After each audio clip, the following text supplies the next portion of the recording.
There goes the microphone. I just realized, aha, the microphone. I thought I fixed it. Oh yeah, that's right. I was recording the video on for Twitter. That's why it went mute. Ah, silly me. But yeah, hello everyone. Hope you're all having a lovely day. In case you don't know who I am, I'm Kana Fuyuko, and we're testing out my SlimeVR tracking right now. As you can see, I have arm tracking. Now, as you probably already know, hey beep, hey beep boop, beep boop, beep boop. But as you all probably know, I own a Rococo Mocap suit. But you probably also noticed I've hardly used my Rococo Mocap suit. Because again, where I live is like really hot. So I'm trying out SlimeVR. I finally got my order after 2 years because of the bad shipping delay. They finally got it fixed. So now we can be able, people can now have SlimeVR. They can finally be able to have affordable VR trackers or just tracking in general. And the tracking quality is pretty good. So we're gonna, in this stream, we're gonna be talking about mocap stuff, pretty much. We'll be talking about mocap, and if you guys have questions about 3D, you can feel free to ask the question in chat. Ask away your questions, and I'd be happy to answer them. Yeah. So I will allow myself to start off with what I am thinking about with SlimeVR. Like, what are my impressions? So,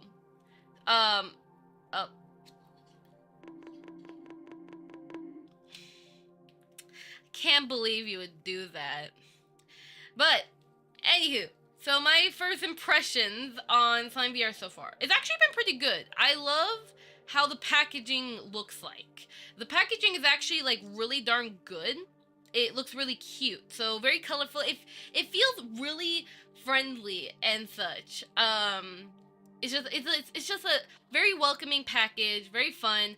I've gotten the purple SlimeVR trackers. Also, let me adjust my tracker here because this thing's a little too tight.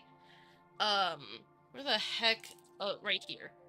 There you go. Let me I gotta loosen it because it's actually kind of getting too tight on my upper arm here.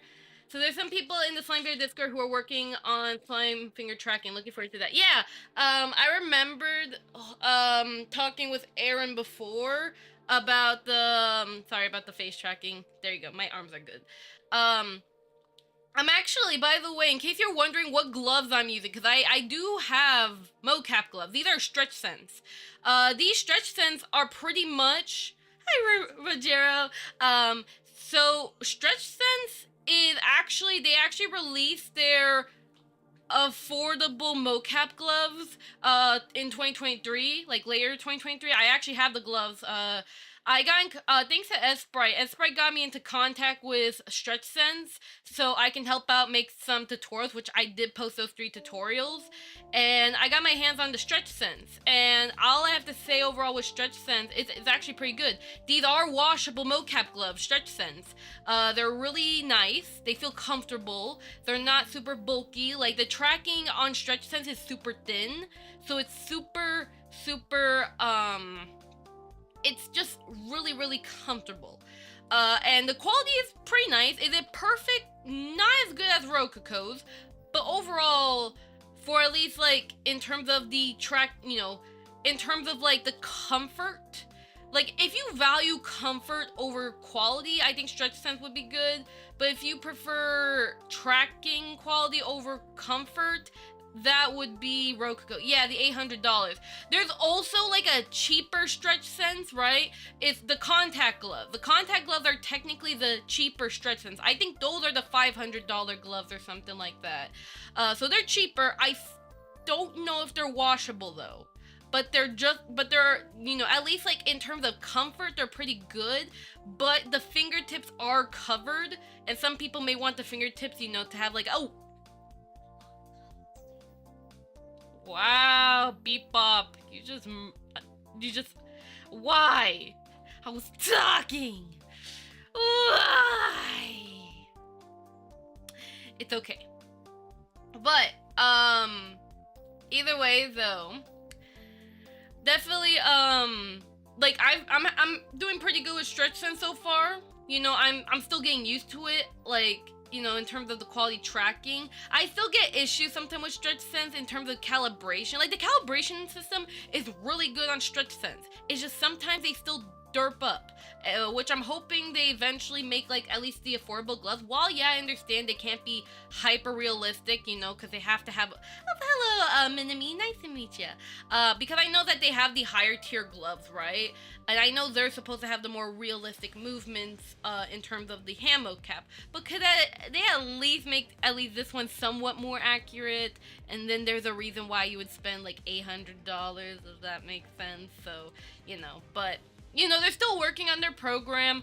There's more I can talk about them, but before I mean, I'm already kind of talking about them, but I want to like hold my tongue on a couple other things, because I did want to talk about SlimeVR first, and then we could talk about mocap gloves and such, and other mocap solutions. Again, this stream, we're going to talk about mocap. I'm going to talk about the different types of mocap I'm aware of.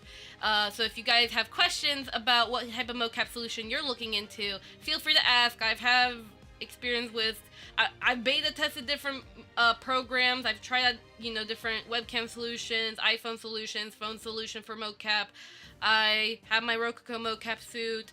I've tried out, I have 2VR headsets I've tested out for mocap before. I've turned my controllers into trackers before for prop tracking. I even made a tutorial about prop tracking for Vinyan, which now that I got SlimeVR, now I can kind of make a little better explanation tutorial on how you get VR stuff into VTubing.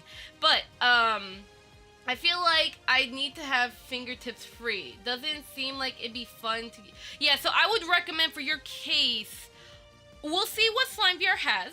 So I'd keep an eye out for that, because if they're already working into gloves, like technically pretty much with SlimeVR, like the extensions, right? Because I have the extensions, because I have the 5+3 count for the mocap solution. If you're looking into that, you can just, you know, it's like, think of like the extension sort of, like in the terms of size. Try and get that translate into like rotation. You can make that into a glove, but they have to figure that out. I don't know. Or they could kind of replicate what Rococo did, because Rococo, they use tiny a little tiny IMU box at the tip of the fingers, and they utilize finger IKs in order to, or was it, I think it was finger IKs in order to get the finger tracking working pretty well. So they could look into that if they're gonna use IKs. Otherwise, if they're not gonna use IKs, then they could probably just stick with whatever Stretch Sense does. But they'll figure out something. Because again, if they're able to create a VR tracker, they're able to get Joy-Cons into tracking, Android phones into tracking, what else? Was there something else? Joy-Con, Android phones, I forgot what the other thing was, but the point is, and it is DIY, so, you know, point is, they're gonna make it regardless. I have an extension that uses the hand. Yeah, a lot of people tend to use leap motion. Yeah, okay, I guess that... yeah, so, like, how do I say? So, yeah, so for now, I'll hold my tongue on the SlimeVR review. We'll just talk about mocap gloves for now, I guess. But yeah, a lot of people do use the leap motion a lot because, one, leap motion is more affordable. Also, who wants to spend $800 on Stretch Sense? Don't raise your darn hand! You're not gonna spend $800 on a Stretch Sense. Unless you're that rich, though, which I actually did convince 2 people to buy Stretch Sense, so that was really nice. But otherwise, though, yeah. But, no, Beepo, you're too young to get a Stretch Sense. No. Wait till you're older. I know what you are. You gotta focus on your job. Focus on your school. Alright? Study, Beepop. Study. And good luck on dual enrollment. Anyways. But, either way, though, when it comes to hand tracking, yeah, a lot of people will tend to use leap motion, just like how, like, well, if you're using XR Animator or 3D Post Tracker, they come with the finger tracking with the mocap anyway. So pretty much, you know, you don't need a leap motion if you're gonna use webcam mocap. But for people who want to do like, you know, they want to utilize their VR tracking, right? With VTubing, a lot of times they are going to be like Mocopi. Like Mocopi's a good example. People buy Mocopi, but they don't got finger tracking. So what do? They use a leap motion as a way to have the finger tracking. Or if they do got the money, they could spend money on Stretch Sense. So you know you could do that. But a lot of time people tend to start with leap motion first. Now I understand there has, of course, been that whole confusion regarding the mocap gloves. I don't blame people for getting confused about it because people want an affordable glove. Hence why I heavily vouch for when SlimeVR eventually gets mocap gloves, or if someone in the team finds out about how to make mocap gloves. By the way, Kana, we'll see, Beep Bop, if I'll be in the server call. Really depends if I end up falling asleep. I'd only feel comfy buying $800 if my VTubing earned money. Yeah, that's understandable. Oh my, the tracking, I made this a little too tight myself. All right, beep bop. But yeah, so like so far, the only gloves I know of for VTubing, obviously you got Xsense, you got Perception Neuron, you got Rococo, you got contact gloves. There's this one glove that's $700. It was from Korea, but I don't know their name, so I couldn't get their name. But they're kind of like Stretch Sense, but they're like a sleek black. They're not blue. Were they purple? I think it were just sleek black or something. Like they look really, really pretty. But I couldn't get an English translation, therefore I couldn't. I mean, at the time I just didn't thought of getting a translator, so I didn't even bother getting their name. So I don't know what happened to them, honestly. I don't hear them mentioned a lot, but you know, like it is what it is, you know. But either way though, for the most part though, and then obviously you got Stretch Sense, which is, you know, they're coming up around because they did have their a little bit more affordable glove. So in comparison with their $7,000 mocap glove and $2,000 mocap glove, now they have an $800 mocap glove since last year or something like that. Or I think they always had it. I don't know, but now they're just advertising it for VTubers. I don't know. I just got, you know, they messaged me. I talked with them in a call. They said, hey, we're looking into this stuff. If you got feedback for VTubers, let us know. And I'm like, okay, made 3 tutorials, and now here I am using it. That's all I know. I think Obscure, oh yeah, Obscure has mocap gloves, but it only works with their Obscure program. So if you buy those gloves, you have to use Obscure for that anyways. You can't, unless they have a VMC, unless they have like a VMC sender for other programs. Otherwise, no. Obscure mocap is only for Obscure.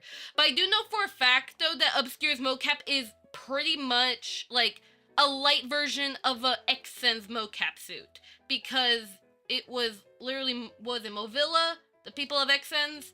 They helped Obscure make that tracker, or that upper body, and that's funny though, because isn't Obscure, like, I don't know if they have leg tracking ability. I'm sure they have an option for that, but they also have the option for like upper body only. I don't know, honestly, but I'm like literally just upper body only. Like if you see me right now, if I zoom out, like my legs are just standing like this. I could have just had a pose. Oh wait, my IK's, oh okay, well I enabled my IK, so I can't really, yeah, my feet are stuck. So yeah, I'm just doing this. Hi. This is literally just me. Like, I don't got leg tracking right now. I'm just with my freaking 8 tracker SlimeVR, and yeah, this is me. So yeah, that's pretty much just me right there in the corner. Anyways, but yeah, but besides that, pretty much, I'd say if I were to kind of, I don't know, if I were to kind of rank out these mocap gloves, how do I say this? If you're looking for, if you're looking, now I don't know about contact gloves. I think hi Phoenix, how you doing? I haven't really. I kind of saw contact gloves, but I don't know about like in terms of drifting or anything like that. But I guess I could say these. This is again based on what I've seen and what my previous.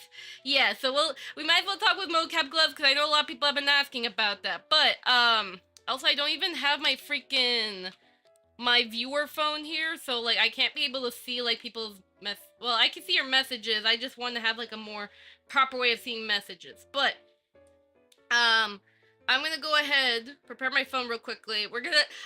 Now again, I have not tested every mocap glove, obviously.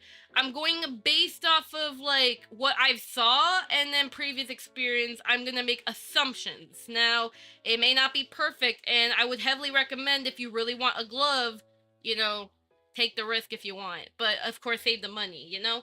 All right, so now I have my phone here, so now I can be able to see if anyone messages or anything like that right there.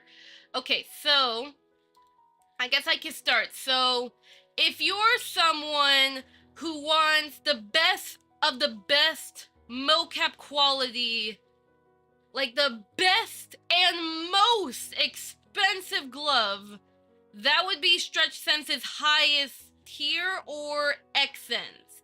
Because remember, Stretch Sense has 3 different gloves. But I'm gonna, again, go by tiers. So if you want the most expensive and the most highest quality glove you can, money can buy, that would be the Stretch Sense highest tier, or X-Sense their own gloves, and Stretch Sense has VMC support, which is really nice. I don't know about X-Sense, but I'm going to, I mean, if you're using water, though, there's already native support for X-Sense receiver, so that's fine. But for VNyan, VC Face, or any other VTuber program, I don't know if they have VMC support. Maybe they have added it because of the VTubing, the VTubing industry growing, but I can't confirm that. I don't have an X-Sense to say otherwise. I think a friend of mine named Woody has an X-Sense now, so you could check him out. I think he's gonna have a review about X-Sense, so he might be able to answer your question. But otherwise, his name's Woody Devs. But otherwise, though, that's the top of the list. If you want to go kind of starting below, where it's kind of like it's a little bit more affordable, probably. And by the way, the top one I'm talking about like $5,000, $7,000. But if you want to go a little cheaper than that, this will probably be like Perception Neurons glove. I think that one's a $2,000 glove or something, or was it $1,000? I don't remember. I think it was $1,000. Don't quote me on that. But there's Perception Neuron, and then you have Stretch Sense second tier gloves, which is kind of like underneath, sort of. So, there's that. That's kind of like there. So it's kind of like the tracking quality, they're both still pretty good. I guess it just kind of depends on like how much money do you really want to throw away, I guess. I don't know, or settings wise. Really depends. Again, it really depends on the mocap solution you're going for. So if you're going for an X-Sense mocap suit, get X-Sense gloves. If you are going for VR tracking, there's a couple. I guess there's a few options, but I'll hold my tongue on that. But we have those kind of like there. Oh yeah, software subscription. Yeah, X-Sense, you have to pay a software subscription. Stretch Sense, technically yes and no.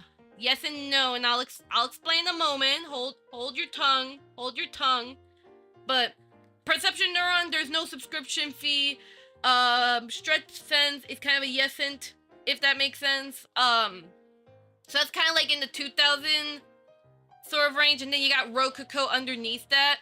So Rococo's is probably like one of the highest quality mocap gloves you can get, and at a affordable price. Because at least like with Rococo, because I have the gloves and I actually really like the quality of the tracking they have. They hardly drift. The only thing they drift is the wrist tracking, but you need to make sure there's at least like a mocap to support the wrist, so there is no drifting. Otherwise though, Rococo's quality of tracking is pretty darn good. I like it. But of course, if Rococo's a little too much, also you do have to pay a yearly subscription for Rococo to even VTube. You can still use the Rococo gloves for, when you buy it, you can use the program for free if you're doing mocap animation, but VTube you have to pay a yearly subscription, which kind of sucks. Thanks, Rococo. I love you. Anyways, So there's that, but then you kind of go down to where, you know, Stretch Sense, lowest tier, which is the $800 gloves. This is probably where I start recommending most VTubers wanting these gloves because with Xsense, Perception Neuron, and what was it? XN Perception Neuron and Rococo, you can't wash the gloves. And I know that there's kind of like a demand for people, especially VTubers, you know, because a lot of VTubers, raise your hand if you've ever eaten food on stream or you made a mess before. Some of y'all can raise your hand, but some of y'all, you better not raise your darn hand. I say 50-50. But I will say, for people who really do want that washable glove and most comfortable gloves, yes, Stretch Sense would probably be the best choice. And it's $800. But then again, it's like, okay, I like comfort. I like washable gloves. And the thing also note, hopefully Stretch Sense does improve the tracking for the $800 gloves slowly, especially with calibration. Like, I know it's not going to do the finger bending. They told me only the more expensive gloves have that, but they could at least improve how the fingers bend, because sometimes I'm trying to point a finger and sometimes Stretch Sense is not letting me point a finger for some reason. There's no magnetic interference with Stretch Sense, which is pretty nice though. But also, I just spit on my darn screen. But what if you want to go a little bit more cheaper than Stretch Sense? This is where contact gloves come in. Contact gloves, I think they're like $500, but however, you can't have your fingertips showing, so that kind of removes some of the comfort. I can't confirm if they're washable though. Also, there you go. You see, I'm starting to struggle on even pointing a finger right now. Ah! Don't snack all the time, my PC. Yeah, don't be eating snacks or I'll hit you silly. But contact gloves are probably a little bit more affordable. Also, they are advertised as VR gloves too. So if you're someone who does VR chat, I probably would heavily recommend contact gloves over Stretch Sense. If you're VTubing and you want the highest comfort, but also not spend so much of your money, then go Stretch Sense over contact gloves. If you want haptic feedback, then contact gloves would probably be better for that case, because they do have haptic feedback. So that's a thing to keep in mind about. Now let's see. Is there any, let's see, Mocap gloves. Now I know for a fact as well, if you want to go even more cheaper, right? Let's say you want $40 Mocap gloves or $100 Mocap gloves, right? This is where DIYing comes in. So we have something called Lucas VR. Lucas VR's Mocap gloves, they have instructions on how you can make your own gloves, video tutorials, a website thing, so you could be able to make your own gloves completely DIY and much more cheaper as well. Plus, also, not to mention, especially if you're someone who is a very big tinkerer, like you know, you experiment a lot of stuff and all that, I heavily recommend Lucas VR. I think there is another DIY mocap glove you can look into. I don't know their name because there has been some variety. Now, a lot of people are gonna say, oh, but isn't Lucas VR like those giant bulky trackers? Well, yeah, but they did evolve, so it's starting to get smaller. You know, the gloves are getting smaller and smaller over time, and not to mention, Lucas VR is not the only DIY mocap glove. I'm sure that there are others as well, but I don't know their names yet. Like, let me see. So there's this video, Animation Prep Studios. They're the one that made the Mocap Fusion program. They actually have a DIY tutorial you could check out, Animation Prep Studios, or just look up Mocap Fusion or something. But they have a tutorial on how you can make your own mocap gloves. Then again, though, it still kind of is bulky just because of the Vive tracker on the hand. But, you know, that's another option you can look into and such. So yeah, you know, there's like, you can look it up. There are like a couple solutions you could look into and videos. So that way you can be able to DIY your own mocap gloves. But otherwise, though, if you're someone that doesn't like to tinker a lot, you know, it's like DIY feels too scary, you'd rather have someone else do it. You could also commission someone else who knows how to DIY mocap gloves and have them build it for you. But that's like a very, very low chance. I'm sure when SlimeVR releases, hi Luna, how you doing? I'm sure if SlimeVR were to eventually have their mocap gloves, I'm sure you'll be able to find more and more people to commission a DIY solution, therefore getting it more cheaper. I'm sure of it. Or maybe if you're extremely lucky, if someone does do commission for Lucas VR gloves, you could maybe look into that. But otherwise, though, for the most part, you're either gonna have to go, at least for the time being of this stream, either contact gloves or stretch sense, if I were to say in terms of comfort and affordability. He could hook me up with slimes. I'm intrigued with the idea. Like, slimes as in the finger tracking, because we're talking about finger tracking right now, or slimes as in, like, how I'm doing the arm tracking here, see? Because otherwise, that's pretty good that you have a friend that can hook you up with, like, DIY SlimeVR. That's really nice. Really, really nice. Do these work with VMC yet? Who worked with VMC? StretchSense has VMC support. Contact gloves, I think they do, because Virtual Motion Capture had like a demo video showing contact gloves working, so that's a good thing. I hope I'm correct on that, but you should be good. LucidVR, no, they don't have VMC. You're gonna have to figure that again, because they're DIY gloves. You're gonna have to figure that one on your own. So I would say, if you could get your was Lucas, I think, or was it Lucid? I think it was Lucas VR gloves, right? Wasn't it Lucas? Yeah, it's Lucas VR gloves. Yeah, Lucas VR Tech, that's the gloves. Hi Tobias, nice to meet you. Welcome to the stream. Hope you're having a lovely day. I'm gonna be making SlimeVR tracker soon. That's really good. DIY your stuff. It's much cheaper and you learn more from it. Really, really good. But yeah. But I definitely will say, yeah, for Lucas VR gloves, there's no VMC. Now, if you could figure out how to get the mocap of the gloves into Unity or something, you know, mainly Unity, you could create your own custom program easily on getting the VMC working. I've done that before with Rococo, before they had their Rococo VMC receiver, and it's pretty easy to set up, but you just have to make sure that, whatever mocap you're trying to set up, you're gonna have to kind of figure that one yourself, if that makes sense. It's a little bit, you know, again, I don't know how you set up the gloves with Unity.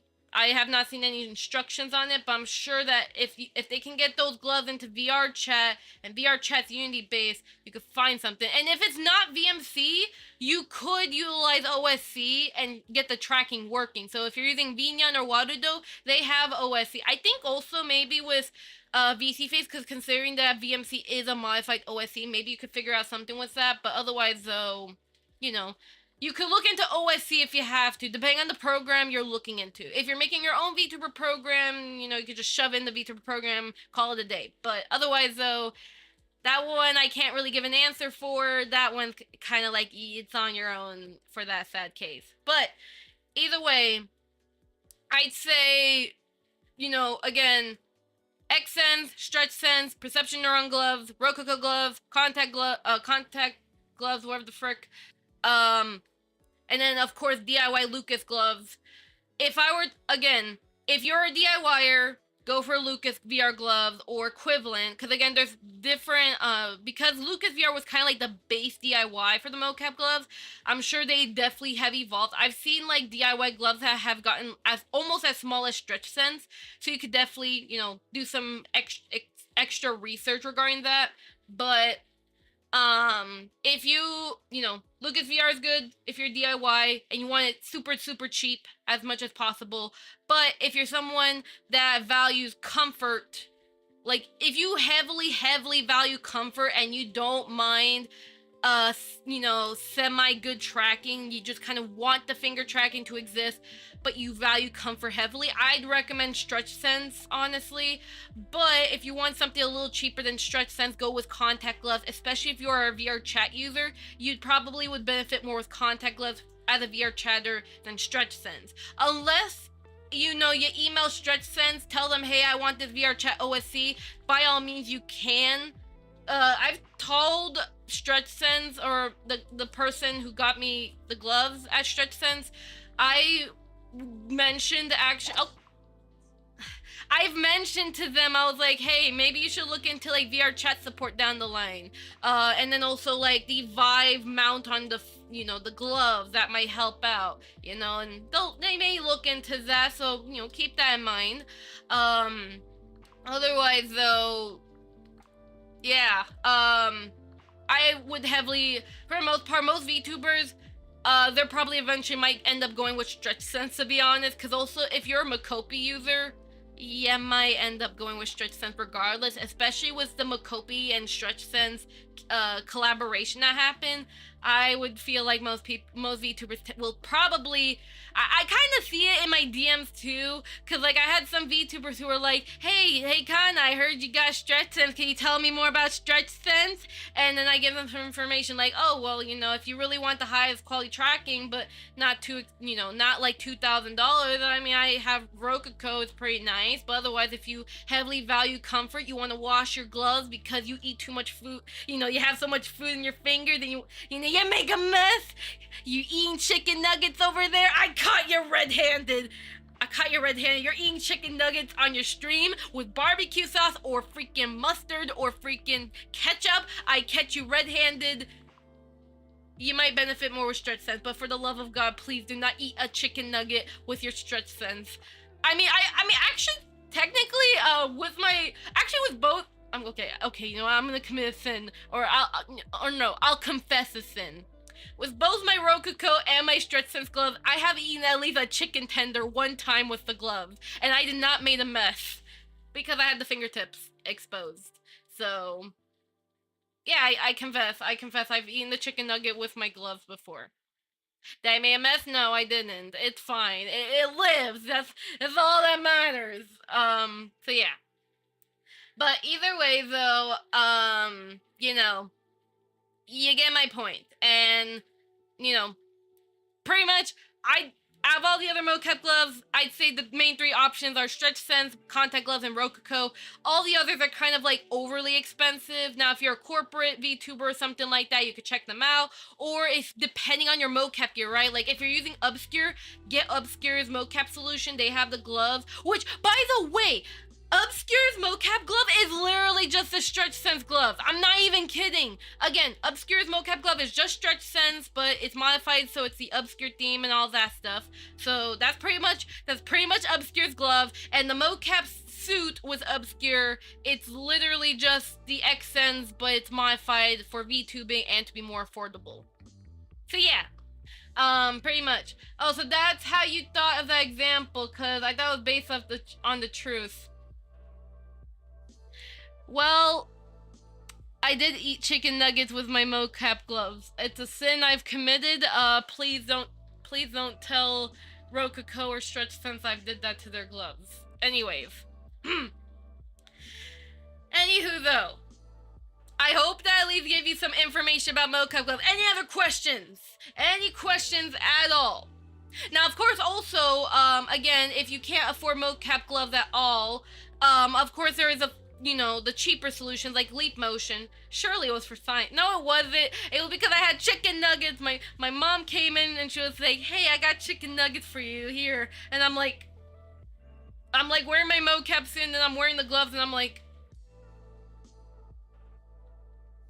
I couldn't help but eat it. Cause it's like, I literally put on the suit and then I'm like, oh, I don't want to just take off the suit right now and then just eat some chicken nuggets and then put it back on. That's just annoying. So I'm like, okay, you know what? I'm just gonna be very gentle and just pick up the chicken and then just Anyways, though, but pretty much, what was it again? I'm trying to remember what was I just say. Oh yeah, if you are also, hello, I have a question regarding videos with MMD transparency. The only way to get MMD with transparency is by, how there's the background tab on MMD? Just put it to black, don't have any environments, and I could literally just look up a tutorial for you. Let's see, MMD transparent background. You're talking about videos or here, let me see. There's I literally just Googled MMD transparent background. Let me see here. Import the video, blah, blah, blah. That's not what I'm talking about. A tutorial, MMD pictures. If It should apply. This should apply to videos too. Knock out the background as you render. I think yeah, I heavily recommend if you want to be a master at Learn MMD, or if you want to be a master at MMD stuff, just literally read every article and learn MMD. You'll learn something. Like, cause now they have a lot more tutorials. Back when I, back when I was learning MMD, like they were kind of a little lacking on tutorials, and now they have a frick ton. So I heavily recommend that. It's not for background question. Partial transparency on the model. Okay, you're talking about model. So MMD, transparent texture, hair. Let me see. Is it? Oh, is it because when you look that up, why do people always keep getting confused with my tutorial? Do I actually name my tutorials incorrectly? It's fine. Let me see. I think this tutorial here might explain it. Yeah, I know I have to make MMD tutorials. I know I got to do it. But let me see. Cause I know there was an old DeviantArt tutorial that explains it. For the most part, all you have to do is, you know, like how in GIMP or whatever photo editing program you use, you kind of like make it. No, you don't use an alpha map on MMD. I mean, if you want to, like, depending on the shader you're using, yeah, you may have to modify, like, the script if I want to be overcomplicated. You can modify the script and have it define, like, the alpha map and such. But MMD itself should already know how to do the transparency. It detects it. So all you have to do is just take your diffuse texture, do whatever partial transparency, like let's say an example, your hair, right? You're gonna take the hair texture, you're gonna take an eraser, put the opacity to 50%, erase some stuff, right? You know, like make it semi-transparent, make sure the background's transparent, but you kind of do some little erasing to make it semi-transparent, right? Like hair, for example. And all you have to do is just slap on that texture in PMX editor and make sure that anything transparent is at the bottom list of your material list, and it should work fine. That's how you should do it. If you added outlines, you're probably gonna have some weird effects with your model, because transparency and outlines don't work together because, well, inverse hull, that's just how it is. So I'd recommend anything partial transparent, do not add an outline. Don't. It's gonna look stupid because that's just 3D. But otherwise though, you know, I recommend that. But if you have a custom shader that does intake alpha maps or something complex, you could do that, but just know you're probably gonna do some editing on the script itself to so you can define the alpha map and such and mask it properly. But MMD should be very basic. Just think basic, you know. Like I can't think like my complicated Blender messes with MMD because of how basic it is. So yeah, but anywho, I don't know if that answers your question. I think, oh, I also just found a video that might explain. Now this is PMD editor, but the same information should hopefully apply to PMX editor here. Again, it's pretty basic, so it's right there. So hopefully that one kind of gives you like a sort of like an idea that pop in your head, so you can understand like, okay, this is, you know, this is how you do it. Hopefully that helps. But yeah, either way, and then I don't have, and then I have the alpha map separate. I don't know what to do with it. So you want a partial, could you, okay. So let's say it's a hair, right? And let's say you download a model from Booth or something, and you want to turn it to MMD. You put it to MMD or something like that. I'm just gonna give an example. I don't know if that's actually your exact case.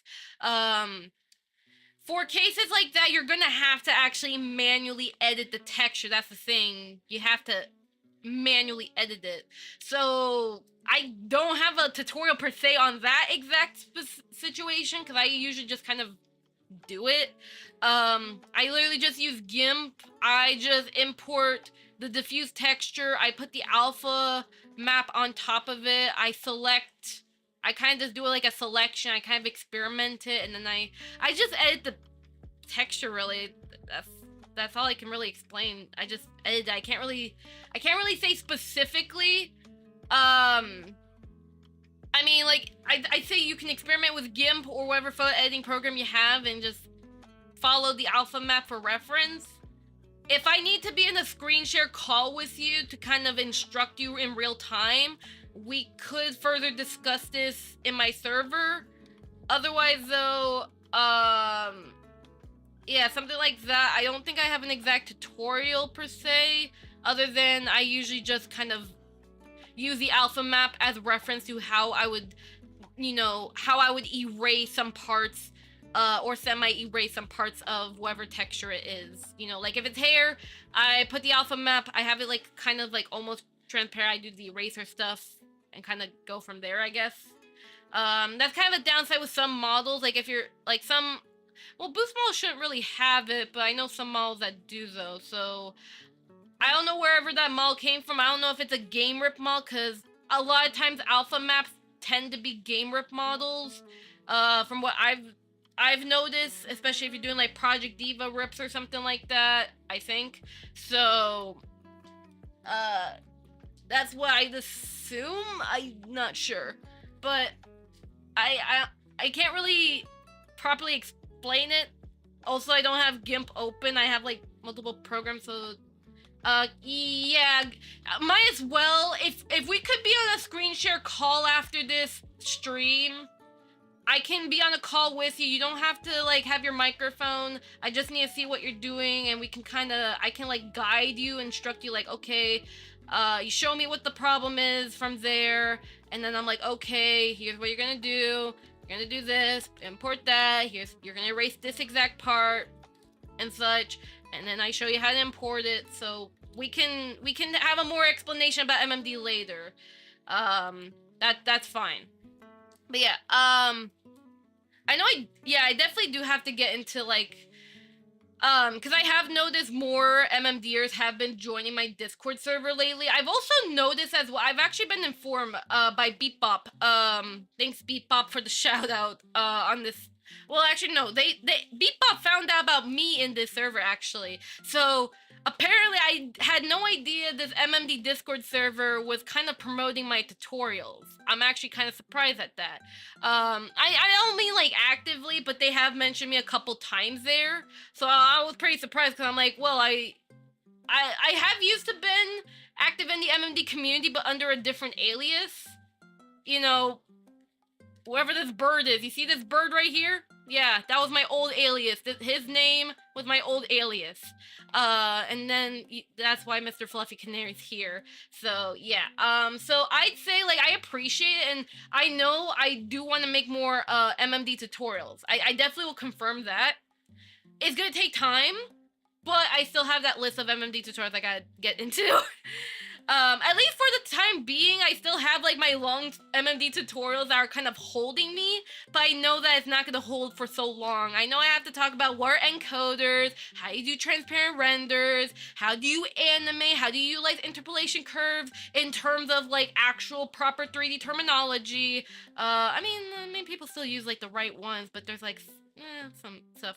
But how do you kit bash a model? Like, how do you take a Tita model and edit it? You know, how you do that whole kit bashing stuff? Because I made a 5-part series on how to kit bash with Blender. I might as well make a 5-part series for PMX editor. How do you utilize, how do you do that skirt plugin IK thing? How do you make twist bones? How do you, I know how to make soft bodies in PMX editor, but you can only use Miku Miku moving, and you do crash a lot. So while I do know how to use that weird random soft body setting that a lot of people talk about, most likely I probably would just make a quick lecture video on that, like what are soft bodies, why is it in PMX editor and such. But I don't recommend using it. You can use it with Miku Miku moving. I've done it before. It actually works quite nice, but it's also, I don't like it sometimes. So it's like, you're better off with rigid bodies. You get better control. and also, yeah, the other rigid body settings, yeah. So I'm gonna have to probably talk about what the heck the PMX model 2.0 and such. Yeah, I know about this stuff. Will I make tutorials eventually, bet? Yeah. Will it be now? No. Will it be ever? Of course. I want to make, I eventually, as this year passes on, I definitely want to post, like, I definitely want to make sure I have a lot of videos for the VTubers, and then I will probably make more, MMD tutorials and such. But it's gonna take time because I literally make tutorials for, like, 6 different programs. What is it? Blender, Unity, Waterdo, Vinyan, VCFace, PMX Editor, MMD. I don't think I'm gonna come back to Source Filmmaker tutorials, but I'll say that's like a maybe if I end up going back to it. If so, then I'll probably make tutorials again about it, but Source Filmmaker's a little too complicated for me right now. I mean, I know how to set it up, but it's like, eh. For now, I'm not gonna worry about it. Maybe in the future. But yeah, I just want to say you're sweet for going far to help people out. I'm glad that I'm helping people out, and you don't have to thank me. I just hope that y'all are passing down my knowledge so that way y'all, can help each other out, Anywho, what is it? So we talked about mocap gloves. I hope I gave you some information regarding the mocap gloves you can look for. SlimeVR tutorials if you aren't careful. Wait, what you mean aren't careful? Of course I'd make SlimeVR tutorial. Actually, technically, I have made a SlimeVR tutorial. I showed people how you make prop tracking with your SlimeVR trackers. Now, I do want to get into the SlimeVR review thing, though. But I'm talking about MMD and mocap gloves. We're trying to talk about SlimeVR in this stream here, but that's okay. You guys have questions? I'm here to answer it. This is, like, again, not just a mocap stream, but also the fact this is a 3D stream after all. So if you have questions, feel free to drop it down. But of course, if you have, like, let's say if your question is way too specific, right? Like if it's not generic of a question, if it's way too specific, like, oh hi, you could say like, oh, I have a boost model I'm trying to turn into an MMD model, but I'm heavily struggling on how to set up rigid bodies, and none of the video tutorials or Learn MMD is helping. Then that will probably be like, okay, I might have to screen share, or you have to show me pictures of what you're doing, and I kind of show like a step-by-step. I'll still probably tell you like, hey, look up the I'll probably still, a lot of times when people ask me MMD questions, I actually Google for them. It's also why I actually made that Google MMD tutorial, by the way. I don't know if a lot of people checked out that tutorial, but I recommend if you're new to MMD, or if you're trying to learn the vocabulary on what to look for MMD stuff, like how you get your answers, how you get better results. I do have that tutorial, and I think it's, again, because the MMD and PMX editor creators have abandoned the program, that program's no longer getting updated. So pretty much no matter what year it'll be, unless there's a replacement MMD or something like that, then I would recommend check out that Google tutorial, because it's there for a reason. So yeah. I do want to make a Google tutorial for VTubers. So like for VTubers who are very brand new to 3D, or like I don't know, something. I'll see what I can do. Again, there's a lot of tutorials on my head that I have to do, and I can only do so much at once. Not to mention, I'm not just a tutorial channel. I also do commissions for other people. Then I also do private instruction for other people as well. Then I have family, and what else do I do? And yeah, pretty much I do a lot. I have private commissions I'm working on such, and it's not easy, it's a lot of work, but you can't just do one thing in life, you want to do as much as possible, I like to multitask and such, because, I want to live my life to the fullest, so yeah, sometimes I get stressed, but otherwise though, I'll do my best. But anyways,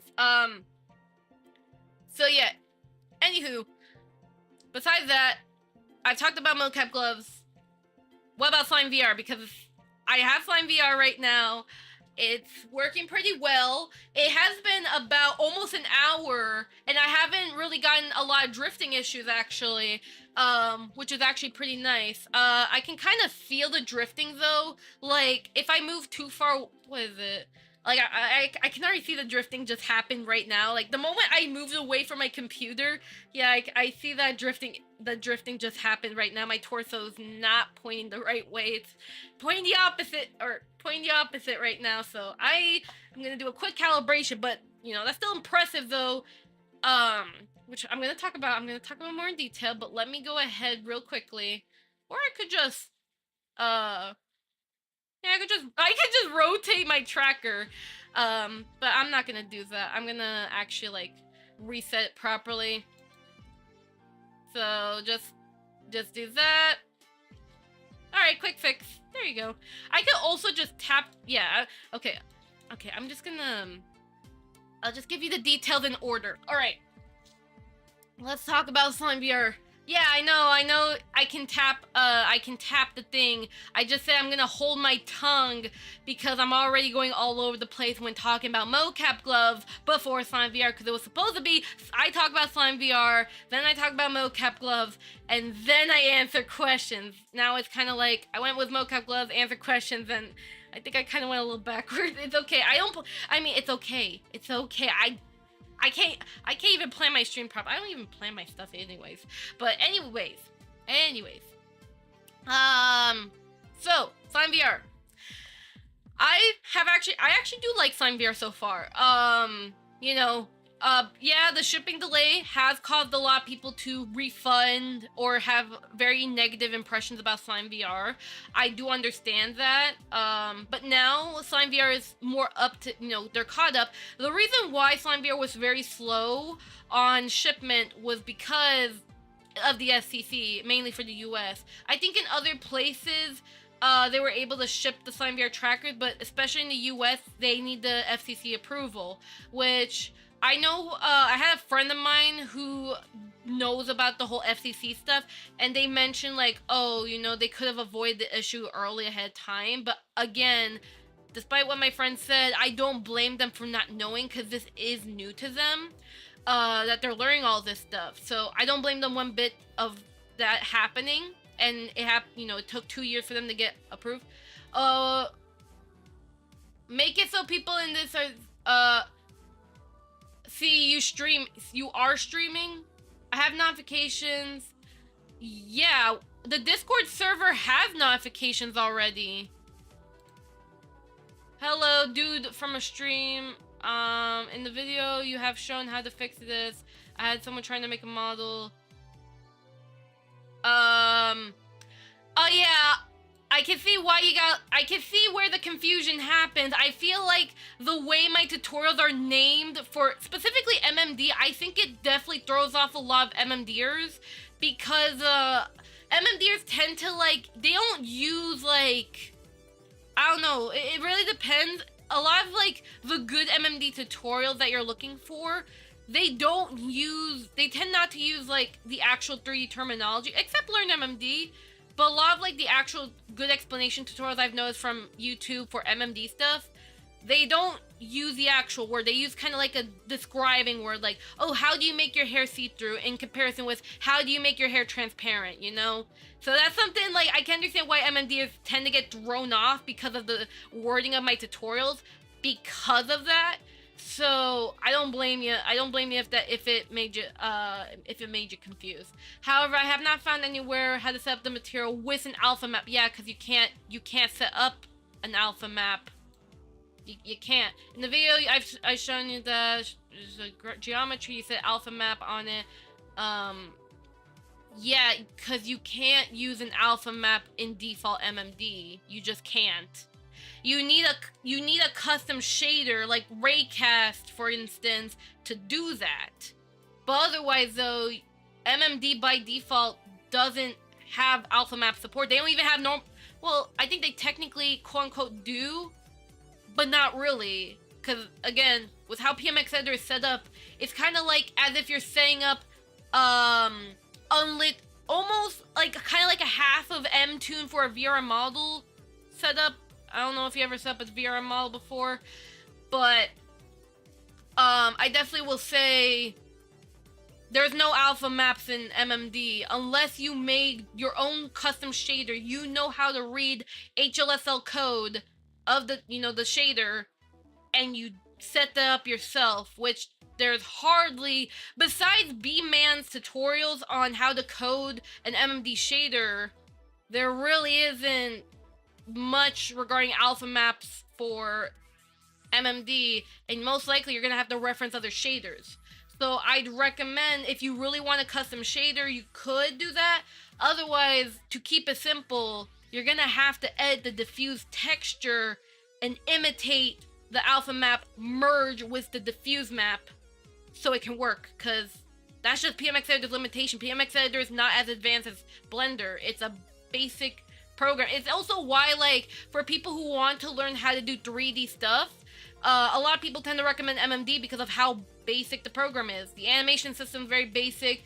It's also PMX Editor for a reason, you know, you just edit models and such, you know? It's a very basic program. If you want more advanced stuff, that's where Blender comes in, but you can't have alpha maps unless you have a custom shader for it. That's just kind of how it is. Like, if I have to show you, I mean, if you're still here, I could show you. Hello, Verde. If I have to, I could pull up my GIMP right now.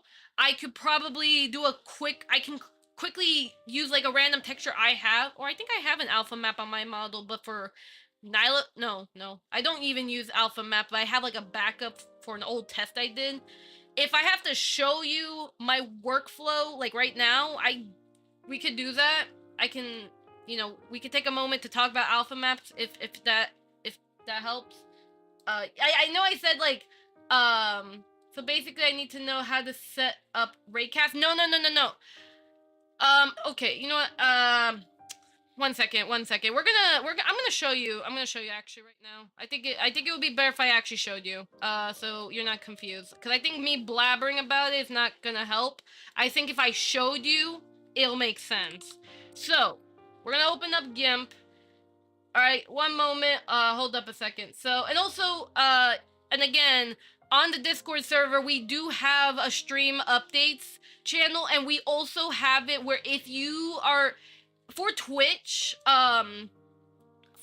have a bot where when I'm streaming on Twitch, there'll be like a bigger announcement showing that I am live. But for YouTube, because the bot doesn't work with YouTube, there is a channel that adds the notification. So just make sure that you selected the role when you sign into the Discord server for the first time, and make sure to have notifications on, and then you'll get notified every time I stream, every time.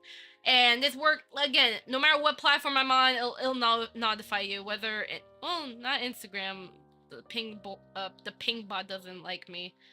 So yeah. Anywho, let me go ahead, open up GIMP real quickly. So Windows Capture, GIMP, right here. So here's GIMP. This is a program I use for photo editing. If I'm doing drawing, I prefer Clip Studio. So I'll do this real quick. So we're gonna pull up, right? I'm gonna show you how you do this, right? So I'm gonna go ahead. Let's see, my textures. So I should have an alpha map, right? No, I don't. Well, I have to make one myself. Great. Let me see. Let's say for, this is not gonna be a good example, isn't it? Because I don't have them all with an alpha map, so I'm gonna have to like quickly make my own just to show you. Do I have one here? I'm just looking through my files. Did my old model had alpha map actually? Let me see. Texture. I think maybe the old model did. Aha! Yeah, my old model had the alpha map. Okay, so let's say for instance I have. I'm just gonna show you an example. Just an example, real quickly, right? Please ignore whatever the heck I'm doing right now. Let's say your texture, I don't know, looks like this. I'm gonna merge these together. I'm just showing an example. So you have a diffuse texture, kind of like this. Just example, you have a diffuse texture. And let's say you have an alpha map, and it looks like this, right? This is your alpha map, right? You see this? You see what I'm doing? So, now, okay, GIMP and Clip Studio are such an amazing combo, they complement each other. Yeah, I agree. So, we have this. So, what I do, right, as you just saw, I put my diffuse texture in GIMP, right? Because again, PMX editor, no, MMD does not support alpha maps unless you want to go over complicated with shaders. That's a different story. But to keep it simple, we're gonna do this. So diffuse texture, then you make sure that on your layers, the layers right here, that the alpha map is on top, right? Now it really depends on the alpha map. Sometimes they'll be like sometimes an alpha map can have like a big gradient where it's like from black and white and hold up a second, just an example, and it looks something like this. Just throwing off an example. There could be time where like you'll have this gradient, but it'll be like in certain sections. So I can understand that might be a little too complicated, but what you're gonna do usually is whatever is I believe whatever is in the black here, this is what's going to be alpha. This is what's going to be see-through, you know, not existing. Anything that's white is meaning that it is, you know, it's there, you see it, you know, it's supposed to be opaque, but, you know, because, you know, semi-transparency, if that makes sense. Like, you're gonna see the actual thing, you know, it's not gonna be, like, invisible. This is, like, non-visible, no, this is visible, and then the black is invisible. So, what I do for cases like this is I would use in GIMP a selection tool, right? Or any, you know, paint.net, whatever program you're using, and I would select the black here first, right? This is what I do. And once you have that selection done, you're going to then hide the alpha layer, and you're going to select the diffuse layer, if this makes sense. You're going to then press the delete key to make it so anything that was in the black is transparent. Now, if by any chance, even despite deleting the background, it doesn't make it alpha for you, then what you need to do is you need to go to images.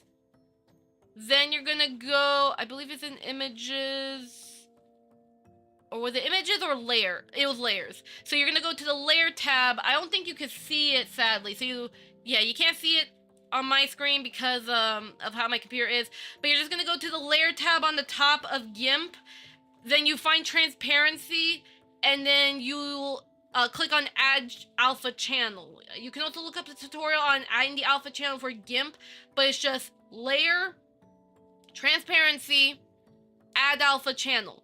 Then you're going to, after you add your alpha channel, then you do it again, and then it should actually work this time. So it becomes alpha. Now, that it was a simple example of me doing that. Of course, also note as well, you may get something like this, where like, oh, you see how like the white or blue here in this case is still existing? How do I get rid of that? What you could do is you can go to select, then you can grow your pixels, and then you can increase by like 3 pixels, I'd say, and then you can delete those 2. And then you can add like a blur if you want. Otherwise, you know, from afar it should be fine, but depending on the resolution, you may have to add, you know, add a little bit of blur, don't overdo it.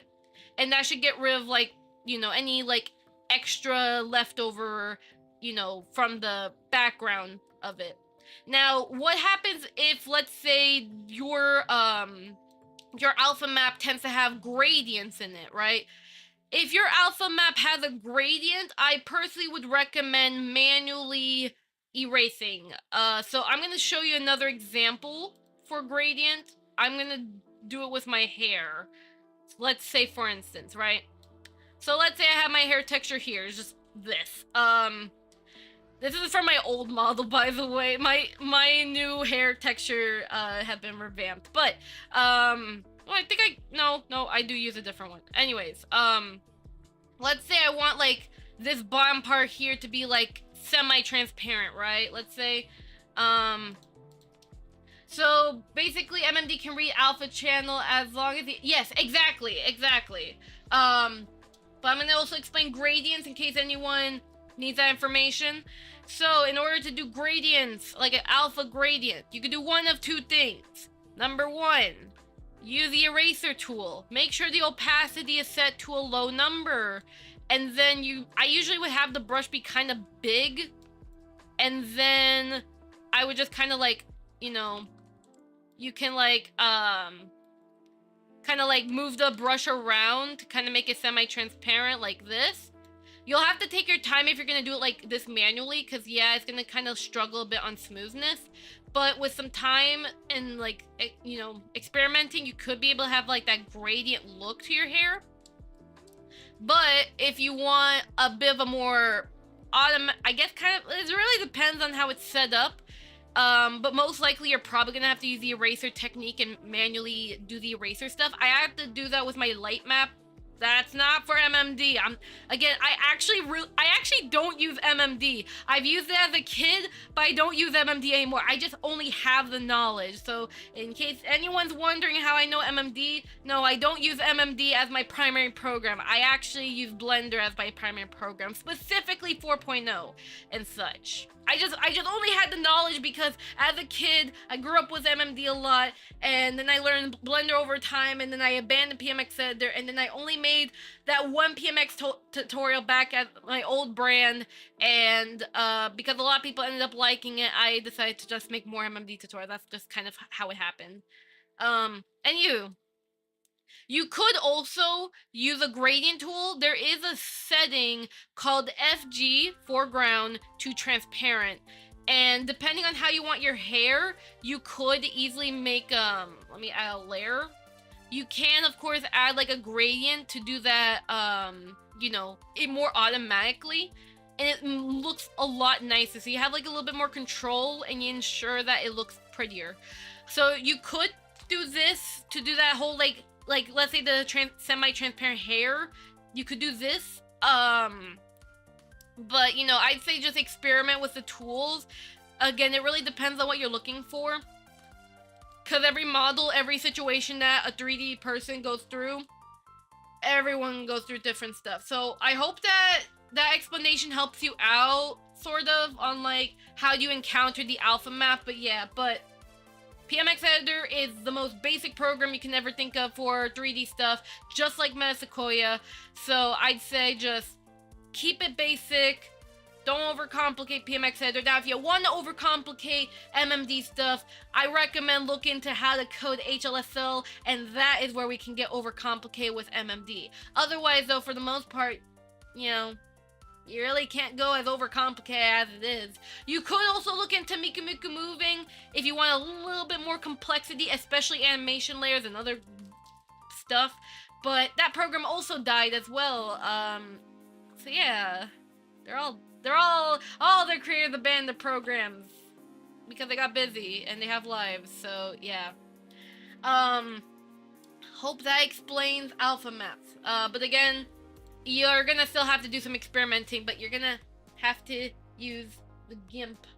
Now, any other MMD questions before I can finally talk about SlimeVR?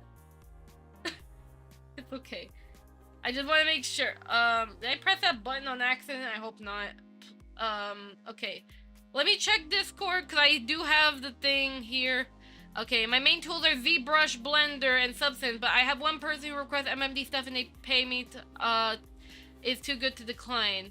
Yeah, I can understand. Also, technically, you're not, technically with MMD stuff, well, according to PMX Editor, you're not allowed to commercialize off of it, but I know a lot of people don't read the README file, so I kind of just, you know, I don't want to dictate about the PMX Editor rules. Plus, also, since the creators stopped updating PMX Editor, it's kind of like, I guess people don't care.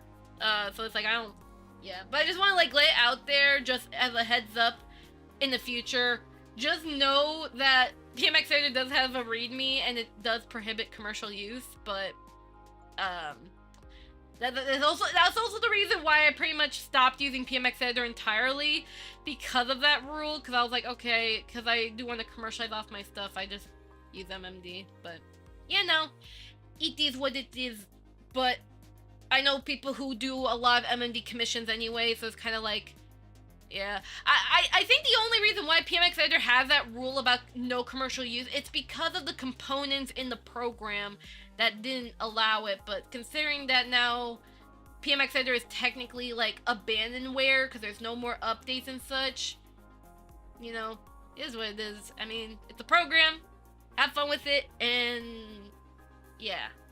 But I will say I'm never doing MMD commission just because I have too high of morals for 3D, or at least for MMD stuff. So yeah. Anywho, but yeah, but hope that helps you out, and I do wish you luck on your commission, and hope you make that bank, by the way. Make that bank, okay? Now, let's go ahead, if that's the last question for MMD stuff, let's go back to the chat screen. I'm gonna also, put on the other camera here. Oops, okay, yeah, I gotta adjust myself over here. So, alright. Now, I'm gonna finally tell you guys about SlimeVR, because that's what the stream was to start with. Okay, so, SlimeVR. So far, I have been really liking SlimeVR. Also, did my thing drift again? Because I'm looking the wrong way. Hold up a second. Hold up, gotta do a full reset. And fixed. Okay, so my impressions on SlimeVR. I definitely like that it is more affordable. So for people who do want more affordable mocap, SlimeVR is probably one of the best choices. And especially if you want even more cheaper, you can DIY your own, you can DIY your own mocap, little slimes to whoever you want. And you could, thank you Fenris for the sub on YouTube. So yeah, very affordable, and you can make it even more affordable just by DIYing. So that's really awesome that, that option is provided. Plus, also for people who are heavily, cause when it comes to me in the 3D world, and including VTubing especially, I do know, oh my god, so many people keep asking about open source, and I don't blame them, because on one hand, you got Linux users wanting to use a thing, and they don't want to be with like a closed source program that prohibits Linux use, so I don't blame it.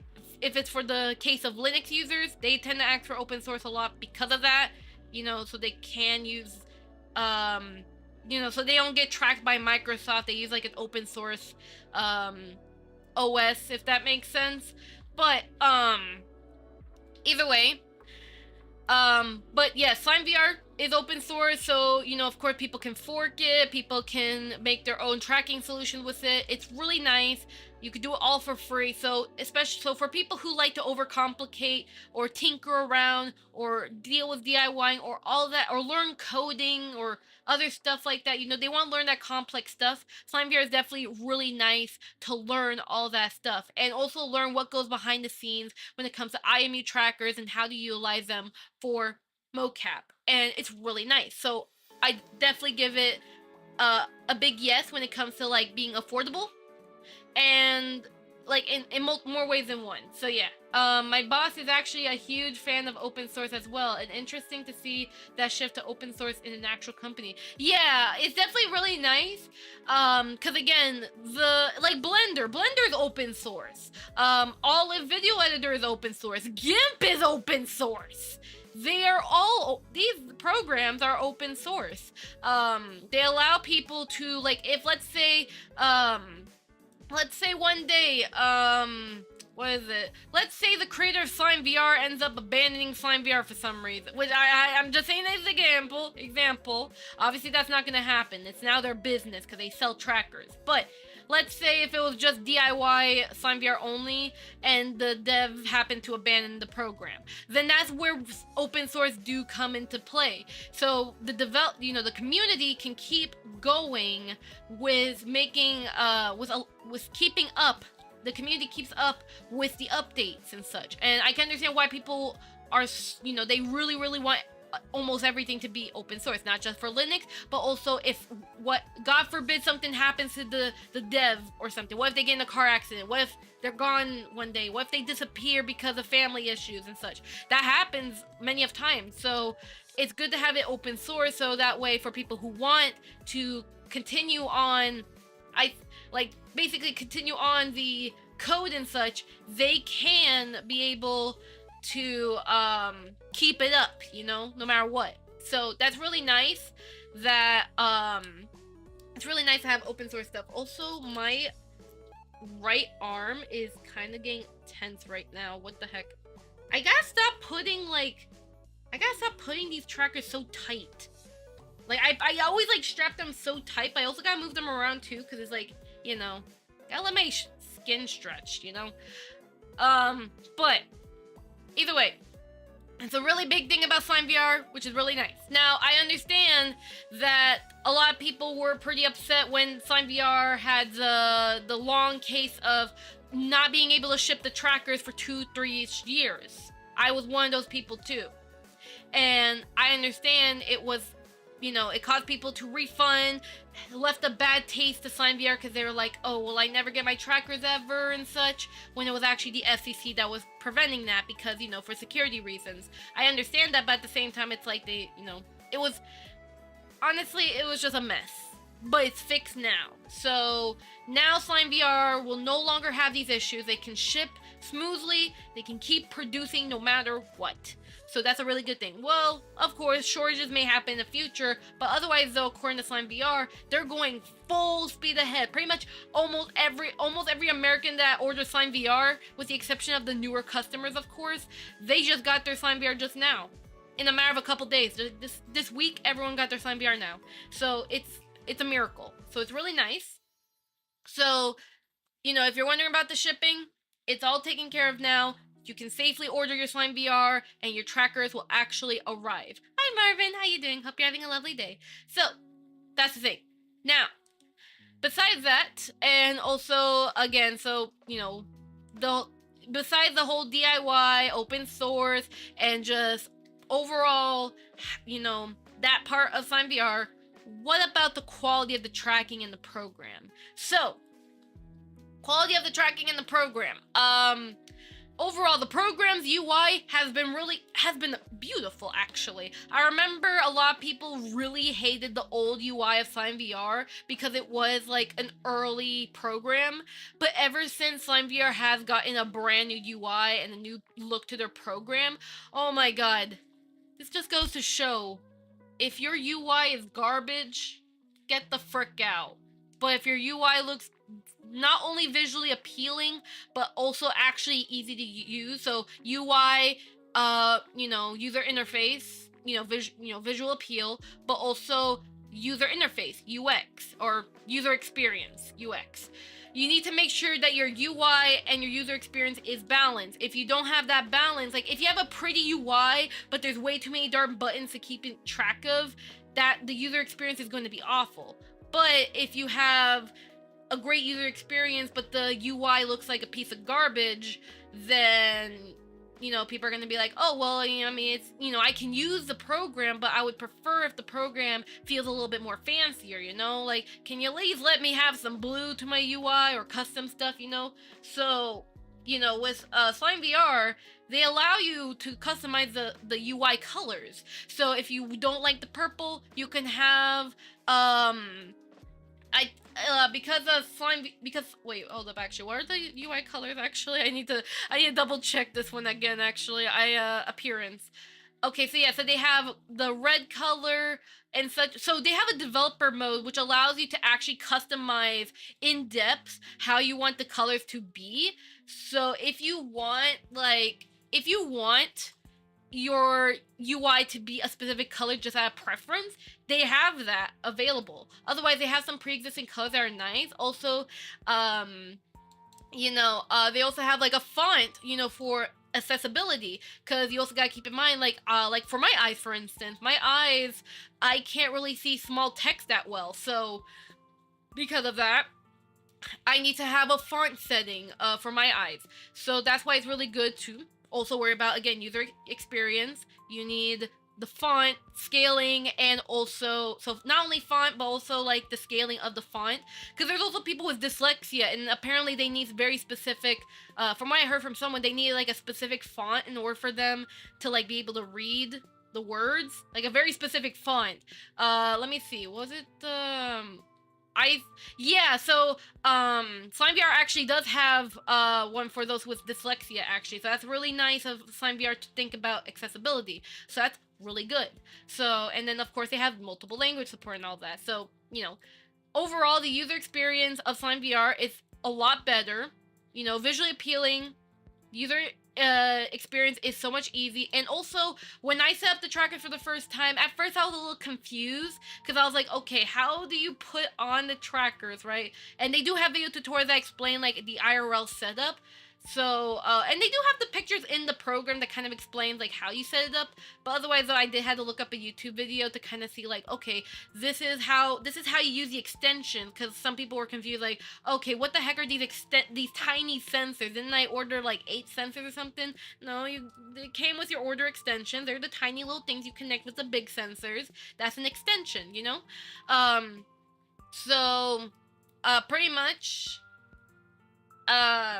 you know, dyslexia can already be helped with a lot of basic fonts and Arial that, yeah, exactly. So definitely it's the reason why SlimeVR has that. So user interface and user experience is already really good on SlimeVR. That's why a lot of people ended up, a lot of people that were looking at SlimeVR's UI, they were like, wow, that actually looks really good because the colors are pretty. I can change the colors however I want, and because of eyes, those who need accessibility for bigger fonts, or those with dyslexia or other, you know, eye-related issues, SlimeVR has those settings to help that out. Also, if you speak a different language, SlimeVR has multiple language support, which is really nice. I'm really proud of that because the community's so big. They have translators who help out SlimeVR and contributions to it. So I really like that. So it's really good to have those settings. I'm unable to afford VR at this time, hopefully in the future. Yeah. So besides that, otherwise though, the setup, so at the first time when you're setting up SlimeVR for the first time, I kind of struggled a little bit because I was like, you know, I was new to it. So I was like, where are these extensions? Oh, this is how you calibrate. Because I thought I had to slap on the SlimeVR trackers right on my body and call it a day. No, you're not supposed to do that. You're supposed to calibrate them first. So first make sure they're charged. So you make sure they're charged. After that, then you have to plug it to the PC one at a time, making sure that they're detected. Then you have to put them on the floor or a table and get them to have like a mass calibration so they are properly, you know, they're properly good. And then after you go through the settings, they'll let you know when to put the trackers on your body, and then you do some calibrations there. The startup wizard does a great job explaining all this. And, you know, I mean, I kind of struggled a little bit because I was a little confused, like, okay, what are these settings? But over time, you know, throughout the wizard, I learned what they are, and I'm like, oh, okay, that makes sense. So while I had a little bit of struggles, I eventually kept learning because the wizard explained earlier, like, okay, this is what you're gonna do. So it's really nice. So setup wise is definitely really nice. And yeah, pretty darn easy. And in terms of like assigning the trackers, I really like that SlimeVR. Also, I gotta do a reset because I see my chest tracker is like misaligning, which I'm gonna get into the tracking quality in just a moment. But for the most part though, I will definitely say that when it came to assigning the trackers, I definitely really like the customization on it, because if I were to, let's say I bought another 5+3 pack, right? I bought another one of them. I can be able to customize how I want the trackers, right? Because right now I have just upper body only, but if I want leg tracking, I can have that, which is really nice. So I'm really glad with the customization of the program. So the calibration is really good. The customization, especially if you want to go more advanced, it's really good for the program. And especially if you are a developer and you want more customization with your tracking to make SlimeVR even better for you, I really like it. Also, if you're a Mocap user, you could definitely utilize the extra settings that SlimeVR has to help reduce some drifting, which, well, I wouldn't say it's perfect, but we're gonna get into that. Things to note for SlimeVR. Drifting is the #1. Now, anything IMU based will always have drifting, no matter what you do, no matter what you say, no matter what. The only pure tracking method that doesn't do drifting, well, maybe but has very minimal drifting, would be optical tracking solution. I remember back when I was younger, I thought optical tracking only meant OptiTrack. I was wrong. Basically, just the Vive or Tundra, the ones that use base stations, infrared-based cameras to track your tracking or your trackers, those are all optical track-based solutions. Anything with a camera detecting a little tracker, that's an optical tracking solution. OptiTrack is one of the most expensive ones, and Vicon, but the most affordable ones that anybody can afford, or, well, not everybody, but some people can, would be the Vive. The Vive is the most popular setup, but of course you also have Oculus CV1's little cameras. Those are optical tracking right there. I actually still have my Rift CV1 to this very day, so there's that. And then you can use Tundra with the Vive base stations, you can do that. So pretty much those are optical tracking based. And if you want the least amount of drifting, you would use those. The downside of optical tracking is that they still suffer from occlusion. Occlusion meaning if I were to cover a camera, you will not track. So that's a downside. Same with webcam or iPhone. If I cover my iPhone right now, my face is no longer tracking. That's occlusion. This is occlusion. But when I uncover it, my face is tracking again. That, you just experience occlusion. You're welcome. So keep that in mind. So that's a downside, and a lot of people wanted a way to have tracking where you can go anywhere you want and you will still track no matter what. This is where SlimeVR is really good, and just, like Rococo's IMU based, SlimeVR is IMU based, Mocap is SlimeVR based. They're all IMU based. And the benefit of IMUs, or at least how they do it, is that you can cover the IMU sensor, and as long as the wires are connected properly and everything, it works well, like you don't have any occlusion. However, there is a downside, which I think someone, even though they aren't a 3D user, or they don't do DIY stuff, they actually have a really good explanation about IMUs, because they did do some research regarding military use of IMUs and gyroscopes or something. But either way, there has been many attempts to make IMUs not drift a lot, but sadly with how IMUs are made, there's always going to be drifting. That's just how it is. So the only way for, at least in case of Mocap, for IMU sensors, the only way to get them to not drift as much is software. The software itself has to do all the math, or any of the, adding, with, depending on the step, mathematic calculations, and to kind of figure out, okay, this is where the tracker's located, how do you get it so that way it can automatically drift back into place, or smoothness, or how do you reduce latency? There's a lot of things that go along behind the scenes with the program. The point is that the program, how it's set up, will determine how good it is of reducing the drifting. Now, for example, Rococo.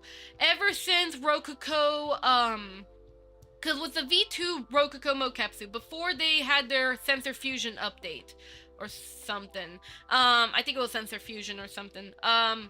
So before they had their update, Rococo had a lot of drifting issues, and even I was like, man, I'm having so many drifting issues. What the heck?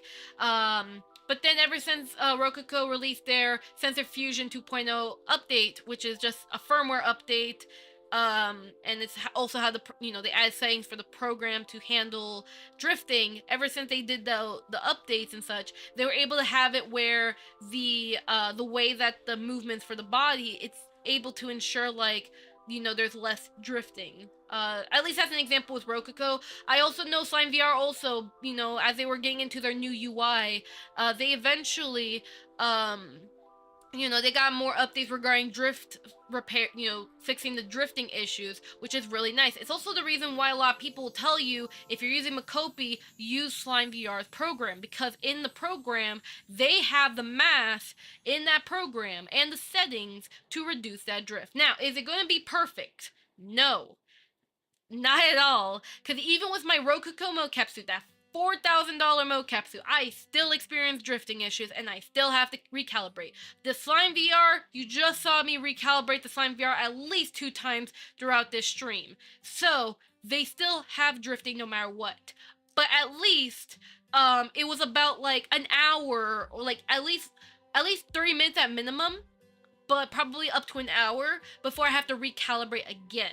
It also depends on how much I move as well, because that does factor on how much drifting I'll get, because I know that, I for some reason, like, I mean, I would say the drifting of SlimeVR is just as equivalent as Rococo. It's kind of unpredictable sometimes, but it's still good. The way they handle the drifting, they're both pretty darn good. It's just, you can't really help the drifting issue. That's always gonna happen.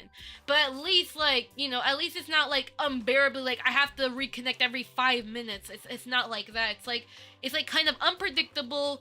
You just recalibrate if you see something stupid. And while that is a little bit annoying, that's just how it is with, sensors that are IMU based, or just any sort of, like, sensor where, like, you can avoid occlusion and such, you know? So yeah. Probably have a good reminder to go to sleep as well. Have a good night. And yes, good night, Luna. And thank you for showing up to the stream. I really much appreciate it. Thank you, thank you. So, pretty much, that's the thing to always keep in mind. Drifting will always happen. And I know that there was that Mocap hype, right? Like, a lot of people were talking about Mocap. They like, oh, well, Mocap, the trackers are so much smaller. It's, you know, a lot of people were really happy about that because, you know, who wants to... Raise your hand if you want to wear bulky trackers. Don't raise your darn hand.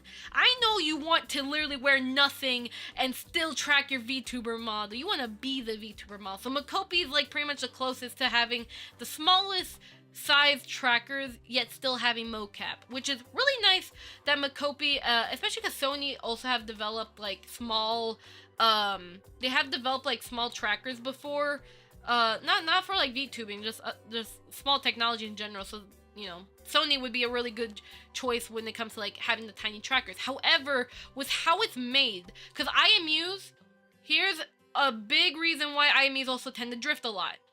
Metal. IMUs hate metal. If you're, because this is also a thing as well. A Rococo mocap suit. If you have that mocap suit next to a computer, you will drift. If you have your SlimeVR trackers near a computer, you will drift. If your Mocap is next to a freaking metal stove, you will drift. No matter what, the metal will make you drift. And that's the downside too, because, you know, a lot of stuff that, you know, our environment, right? We, as VTubers, we're literally next to our metal computer, a metal monitor, our metal phones, right? Like, we are surrounded by metal, and some people even live in metal homes. So that's, like, something that is, like, how do we get rid of the drifting? You can't.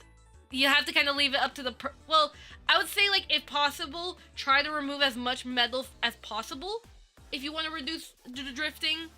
But otherwise, though, if you're surrounded by metal, you really can't reduce it that much. You have to kind of, like, rely on the program to kind of help, and you have to recalibrate whenever you can, so that way you can reduce the chances of drifting, or, like, you know, hiding it, I guess.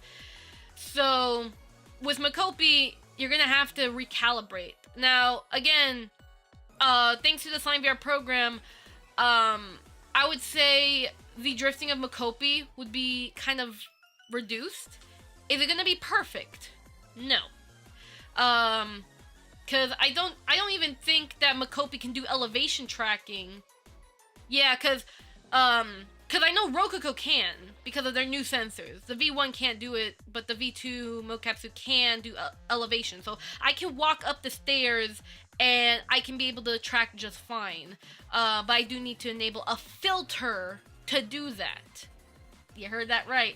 A filter. Rococo uses an elevation filter to kind of allow the elevation tracking to work, you know? For SlimeVR, that's the thing with SlimeVR. SlimeVR cannot track your position. Keep that in mind. So before you invest in like full body tracking for SlimeVR, you gotta keep in mind that position-wise, SlimeVR cannot track position. It's only rotation based, which is a downside of SlimeVR. So if you are looking for like a tracker, like let's say you want to walk around your room or something like that, SlimeVR can't really do that alone. You would need to have like either your VR headset to be the position tracker, or you need some sort of optical tracker or some alternative tracker that does do position to be at least on the hip or your head or something. Like something so that way you can walk around and such, you know? So just keep that in mind. That's also why I was hesitant on buying like extra trackers for like my SlimeVR setup because of that. But at the same time, it's like I'll see, because it really depends if I end up doing more VR streams down the line. But yeah, they don't do position, but that doesn't mean that they are garbage. No. I think Mocap does position, but they don't do good at elevation tracking. They would definitely need to have some sort of like filter or something to handle it like Rococo does. I can't confirm. I don't got Mocap, and I'm not gonna spend $400 on trackers that, you know, I already spent money on SlimeVR before I've even spent money on a Mocap suit and such. Like I already got these two trackers, so it's like I don't need Mocap, and I don't want to spend the extra money when I have bills to pay and such. Like, you know, yeah. If I have leftover money that I can waste, maybe, but most likely I would not be able to spend it on Mocap. So, yeah. But just keep that in mind. But otherwise, you know, there are like I said, besides the position, like no position support for SlimeVR as a downside, at least like on the, SlimeVR, the way they handle the drifting is very impressive, and I heavily recommend, for Mocap users, use the SlimeVR program, give it a try. If you still experience too much drifting, try to remove as much metal from your environment as much as possible to reduce the drifting. Otherwise, for the most part, you really can't fully remove it. That's just how IMUs work. People have tried before to fully eliminate it, but they just can't.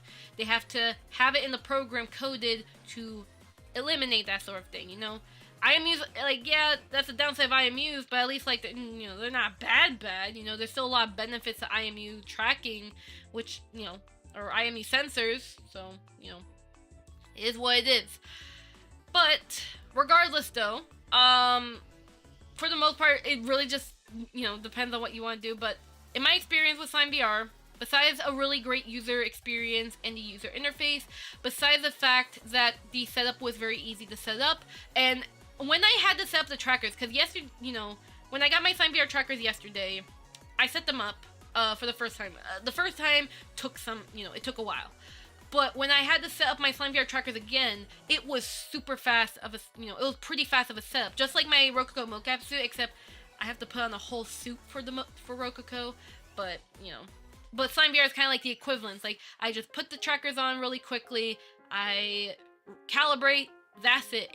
It literally acts like a Rococo Mocap suit, if I'm going to be honest. The only difference is that Rococo tracks position, SlimeVR doesn't. But otherwise, though, this does feel like a light version of the Rococo Mocap suit. And I really like it, It definitely, it's nice to have, because where I live, it's really hot, and it just feels uncomfortable at times to wear a mocap suit, and if I have to move around and such, it just doesn't feel nice. So SlimeVR is a nice alternative. Now, is it a perfect alternative? Well, depending on your taste buds, maybe not, but otherwise, though, I like SlimeVR. I'm impressed by the tracking, especially with, again, I'm comparing this to my own mocap suit, a $4,000 mocap suit, and I'm saying that SlimeVR is pretty much almost about the same as a Rococo suit. The only thing I only have to nitpick is position tracking, which that's something they can't really fix, sadly. You would have to use an extra different tracker to do that. That's just how it is. But maybe in the future, they may find that out down the line and maybe do a firmware update for it. You never know. But even then, I'm not going to put too much hope into that. I like the tracking. It's really nice, especially if you're going to do upper body only tracking or just leg tracking only. It's pretty much all you just need. And if you're just doing VR stuff, you pretty much just need a headset. That is your position tracking. But if you're a VTuber and you want that position tracking, well, you're definitely going to have to do some mixing up with SlimeVR and a Vive tracker or something like that if you really want that solution. So yeah, I will also mention as well, in terms of comfort with SlimeVR, the trackers are pretty pretty lightweight. Like, they're not heavy. Now the only thing I have like a bit of a discomfort is the straps. But that's just the downside with Velcro. I recommend heavily wear a shirt. I'm wearing a shirt, but I'm not wearing a long sleeve shirt though. So the trackers are on my skin, and it's kind of hurting my skin. So I recommend, if you have a long sleeve shirt, which I don't have a long sleeve shirt, surprisingly. I have the I actually do. Never mind. But if you could wear a long sleeve shirt, that would be nice. But otherwise though, I mean, you can still have it, you know, with like a short sleeve shirt or something like that, you know. You can, but just keep in mind you're probably gonna have to do some adjusting with your straps once in a while, especially because you also don't want it to constrict your vessels, because I mean, we don't want your skin turning purple, you know. We don't want that sort of thing. And I have to like keep an eye out, because like, again, like, you know, that's the thing to keep in mind of. So yeah, either way, I again am pretty impressed with SlimeVR. Now, and I definitely would say in mix with the stretch sense, right? Because SlimeVR, you don't have to pay a yearly fee, obviously. Rokuko, I have to Vtube. Or if you're a VR chat person, you do also have to pay a yearly fee to use Rokuko and VR chat. That kind of sucks. But with SlimeVR, you don't have to pay a yearly fee. The program's 100% free. Just pay the trackers or DIY your own, and you got your stuff. If you're using Stretch Sense, when you buy the gloves, you have the first free, like, at least, like, when you get the Stretch Sense program, you have at least 1 free year of updates, but afterwards, if you want updates, you'll have to renew your subscription for that. So think of it kind of like Clip Studio in a sense, but not really, because they have different payment plans. But that's something to keep in mind with Stretch Sense, is that, you're gonna have to keep in mind that after a year passes, let's say, for example, for at least 1 year, so you bought Stretch Sense now, you got your gloves, and you're using the program for 1 year, and let's say they never update the program, and then right when your 1 year expires, there's this one big update they have that you wanted, that you have to renew your license. So that's kind of like a But I mean, if it works, you don't have to pay. It is optional though. It's optional, not mandatory. You can still VTube with a Stretch Sense, even after your 1 year of updates expires. So just keep that in mind. Now, also battery life. Oh yeah, speaking of battery life. So I know Stretch Sense, they last for like 7 hours, which my Mocap suit lasts for 10 hours. SlimeVR apparently lasts up to 10 to 15 hours. Was it? No, I don't think it was 15. I think it was 10 to 12 hours, I think.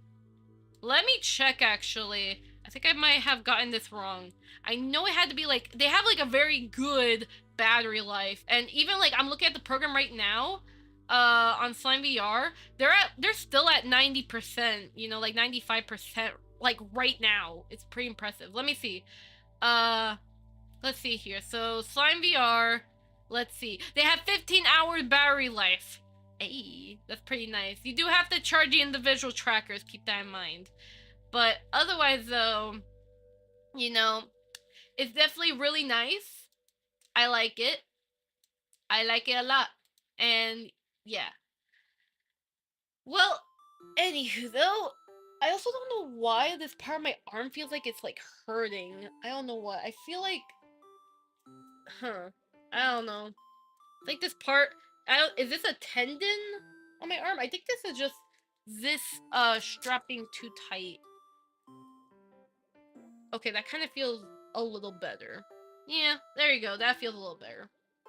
Yeah, I guess don't put your trackers so tight. It's not a good idea. Don't do what I do. Don't do what I do. Let your arms breathe. So don't put them overly tight, and you should be okay. But either who, I like SlimeVR. I give it a 10 out of 10. But of course, depending on your preferences, maybe SlimeVR may not be the choice for you. If you really want the best, so I guess I could kind of explain like this. So If you can't afford SlimeVR, there are like free options, obviously. You can always go for webcam tracking or stick with iPhone only tracking, you know? And depending on the program you use, you can utilize the settings within the program, so that way you could be able to have like pretty nice body tracking with just head only. Remember that iPhones, I mean, unless you're using 3D Pose Tracker iOS edition or Real Life or Wadudo, no, never mind. Well, kinda. They'll most likely have hand tracking. If you're using 3D Pose Tracker for iOS, they do track your body. But if you're using Real Life for Wadudo, they don't track your body. I know there's like this misconception where like if you're using like VC Face's webcam tracking, or if you're using like Wadudo or Vignon's webcam tracking, no, they don't track your torso, they only track your face. Now they do have the option to track your hands though, but they don't track your torso. This is kind of where if you want like a full body webcam solution, that's where XR Animator and 3D Pose Tracker comes in. They actually track your upper body because they do full body tracking for, you know, webcam. There's also KaleidoFace, which KaleidoFace is one of the first media pipe based VTuber programs to exist. Despite it being a website, it is actually one of the first to be known. So that's really nice. And a lot of people pretty much took inspiration from KaleidoFace. That's how we got XR, you know, yeah, pretty much that's where all the whole hype of media pipe. There was also an experimental, by the way. VC Face was trying their hardest to get media pipe working, but from the demo videos, Emiliana said it wasn't worth it because the hand tracking was too folly-offy and it just wasn't good at its time. Eventually, it did improve over time though, but, you know, again, I don't blame Emiliana for not adding it. It was going to be added to VC Face. I've even tried like an early test. It wasn't even VC Face, so it was like an extra early test to see like how the hand would be. They did freaked out though, so that was like, you know, that's kind of a bummer. How the heck? Stretch Sense, fix your thumbs! This is not how my thumbs are pointed. But yeah, you know, it's kind of sad that happened, but at least like, there are other programs, you know, again, people using XR Animator to put media pipe into VC Face and such. And honestly, it's really nice that XR Animator handles all that intense media pipe tracking such with the settings. Really nice. But of course, like, those are definitely free options. So if you don't want to spend a lot of money on VR trackers or anything like that, or you're not a DIY user, you just want something free and easy, webcam tracking is probably going to be your best friend. Now, if you don't like webcam tracking because the hands fall off a lot or it uses too much of your PC specs or something like that, again, it would probably be best if you just stick with head-only tracking, or if you're using Vignon, use their native webcam hand tracking, or Wadudo, same thing. They're all media pipe. Webcam motion capture is media pipe. XR Animator's media pipe. Vignon's webcam hand tracking media pipe. Wadudo's webcam hand tracking is media pipe. KaleidoFace's hand tracking is media pipe. They're all media pipe. The only difference between all of these tracking solutions is just the extra settings they provide. That's literally it. Otherwise, they do the same thing. Webcam hand tracking. That's it. They're all powered by the same thing. All powered by the same code. Just modified. So yeah, pretty much. But either way though, besides that, it's definitely nice. There's also, again, if you really want to use like your iPhone, right, and make it into like a face and hand tracking, again, you can use 3D Pose Tracker iOS, or you can use Real Life, which has iPhone and hand tracking, but Real Life only works with Wadudo, considering it is a non-English app. And also, what is it? 3D Pose Tracker, apparently you have to pay like $5 to $10. I think it was $5 for VMC sending. Kind of like how a virtual motion capture for VR tracking costs $3 in order to send your tracking out. So just keep that in mind of that, but, you know, it is what it is. But yeah, but that's like for, you know, if you want like sort of a free. Now, if you don't have an iPhone, you're gonna have to pay for the iPhone. But if you have a webcam already, or if you don't have a webcam, you're gonna have to pay for the thing. You gotta pay in life. That's just how it is. The government wants our money. So yeah. Anyways, so there's that. But otherwise, SlimeVR is definitely one of the cheapest VR trackers you can get. Very affordable, really nice. You can use it for VR chat. You can use it for VTubing. You can have fun with it. It's really nice.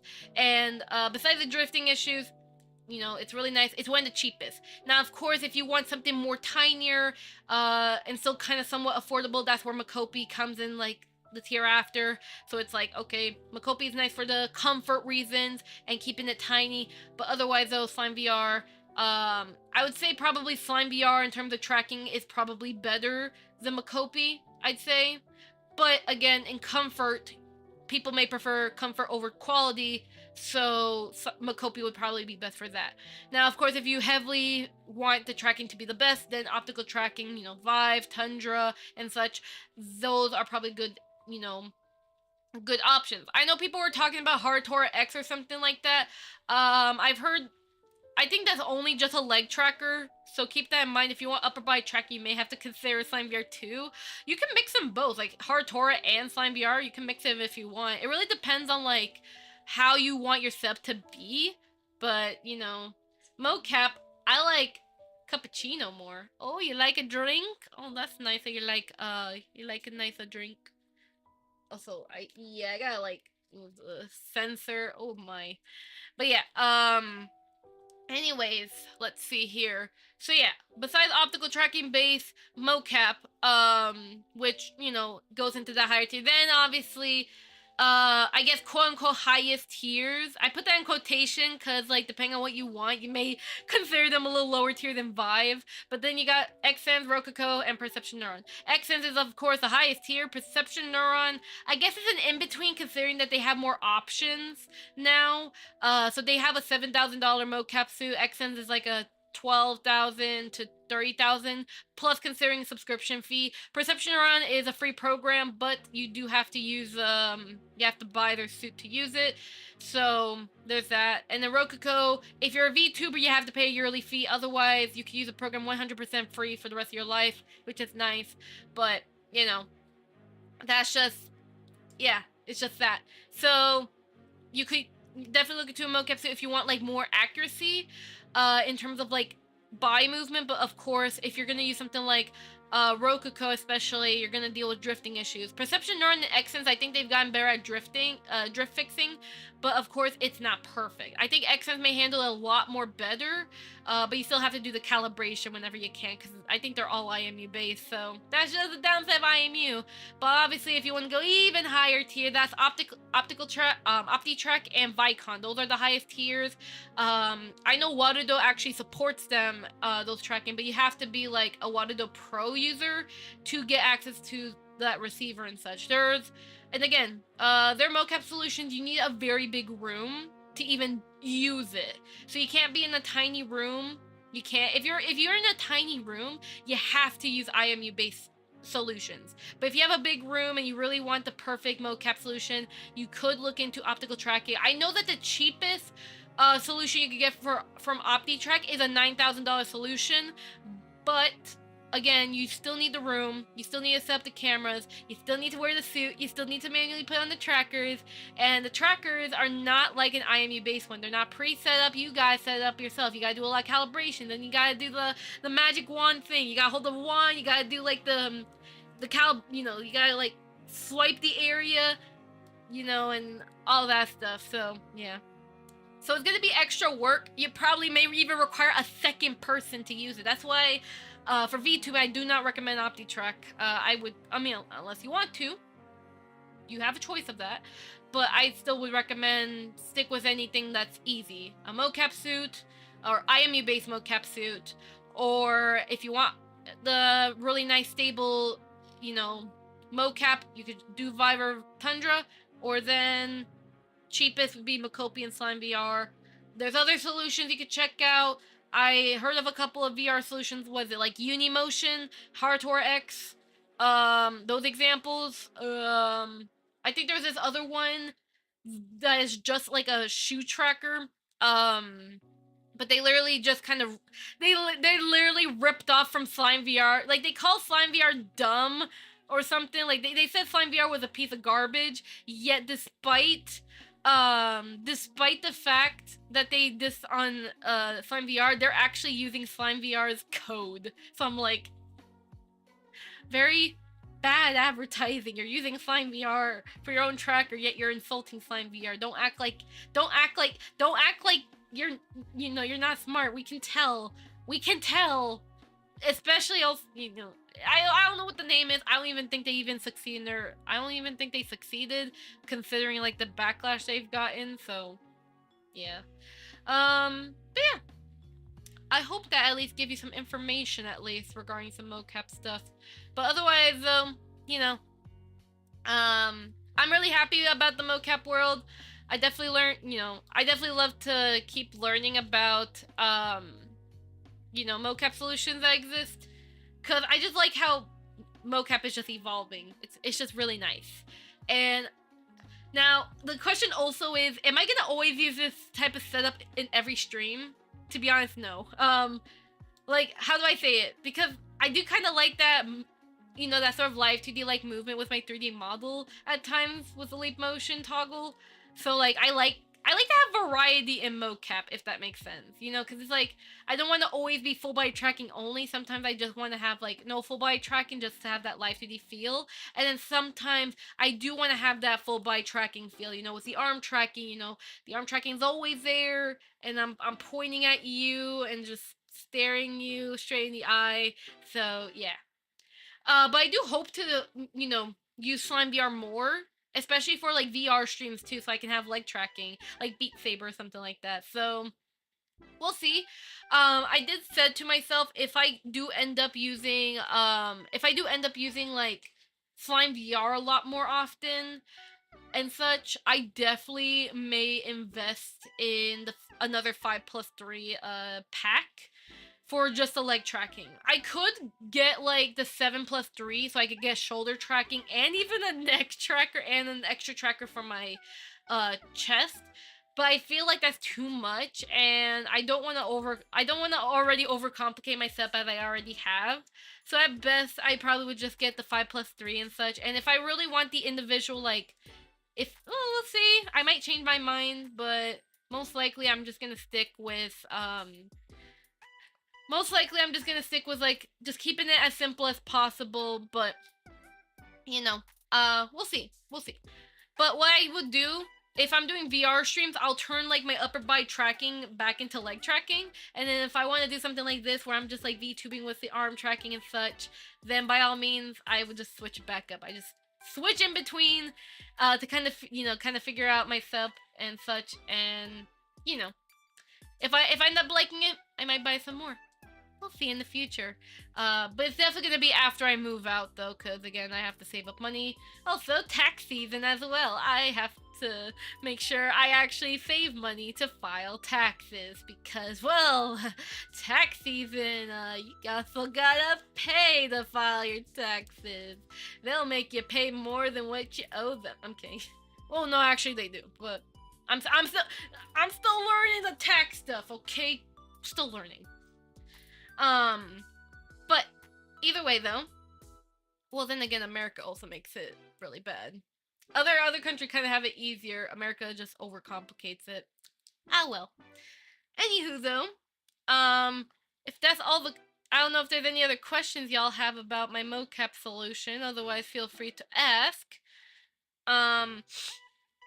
Let me see. I'm just kind of like looking through Discord real quickly though. I'm seeing some pretty nice stuff. All right. Alright.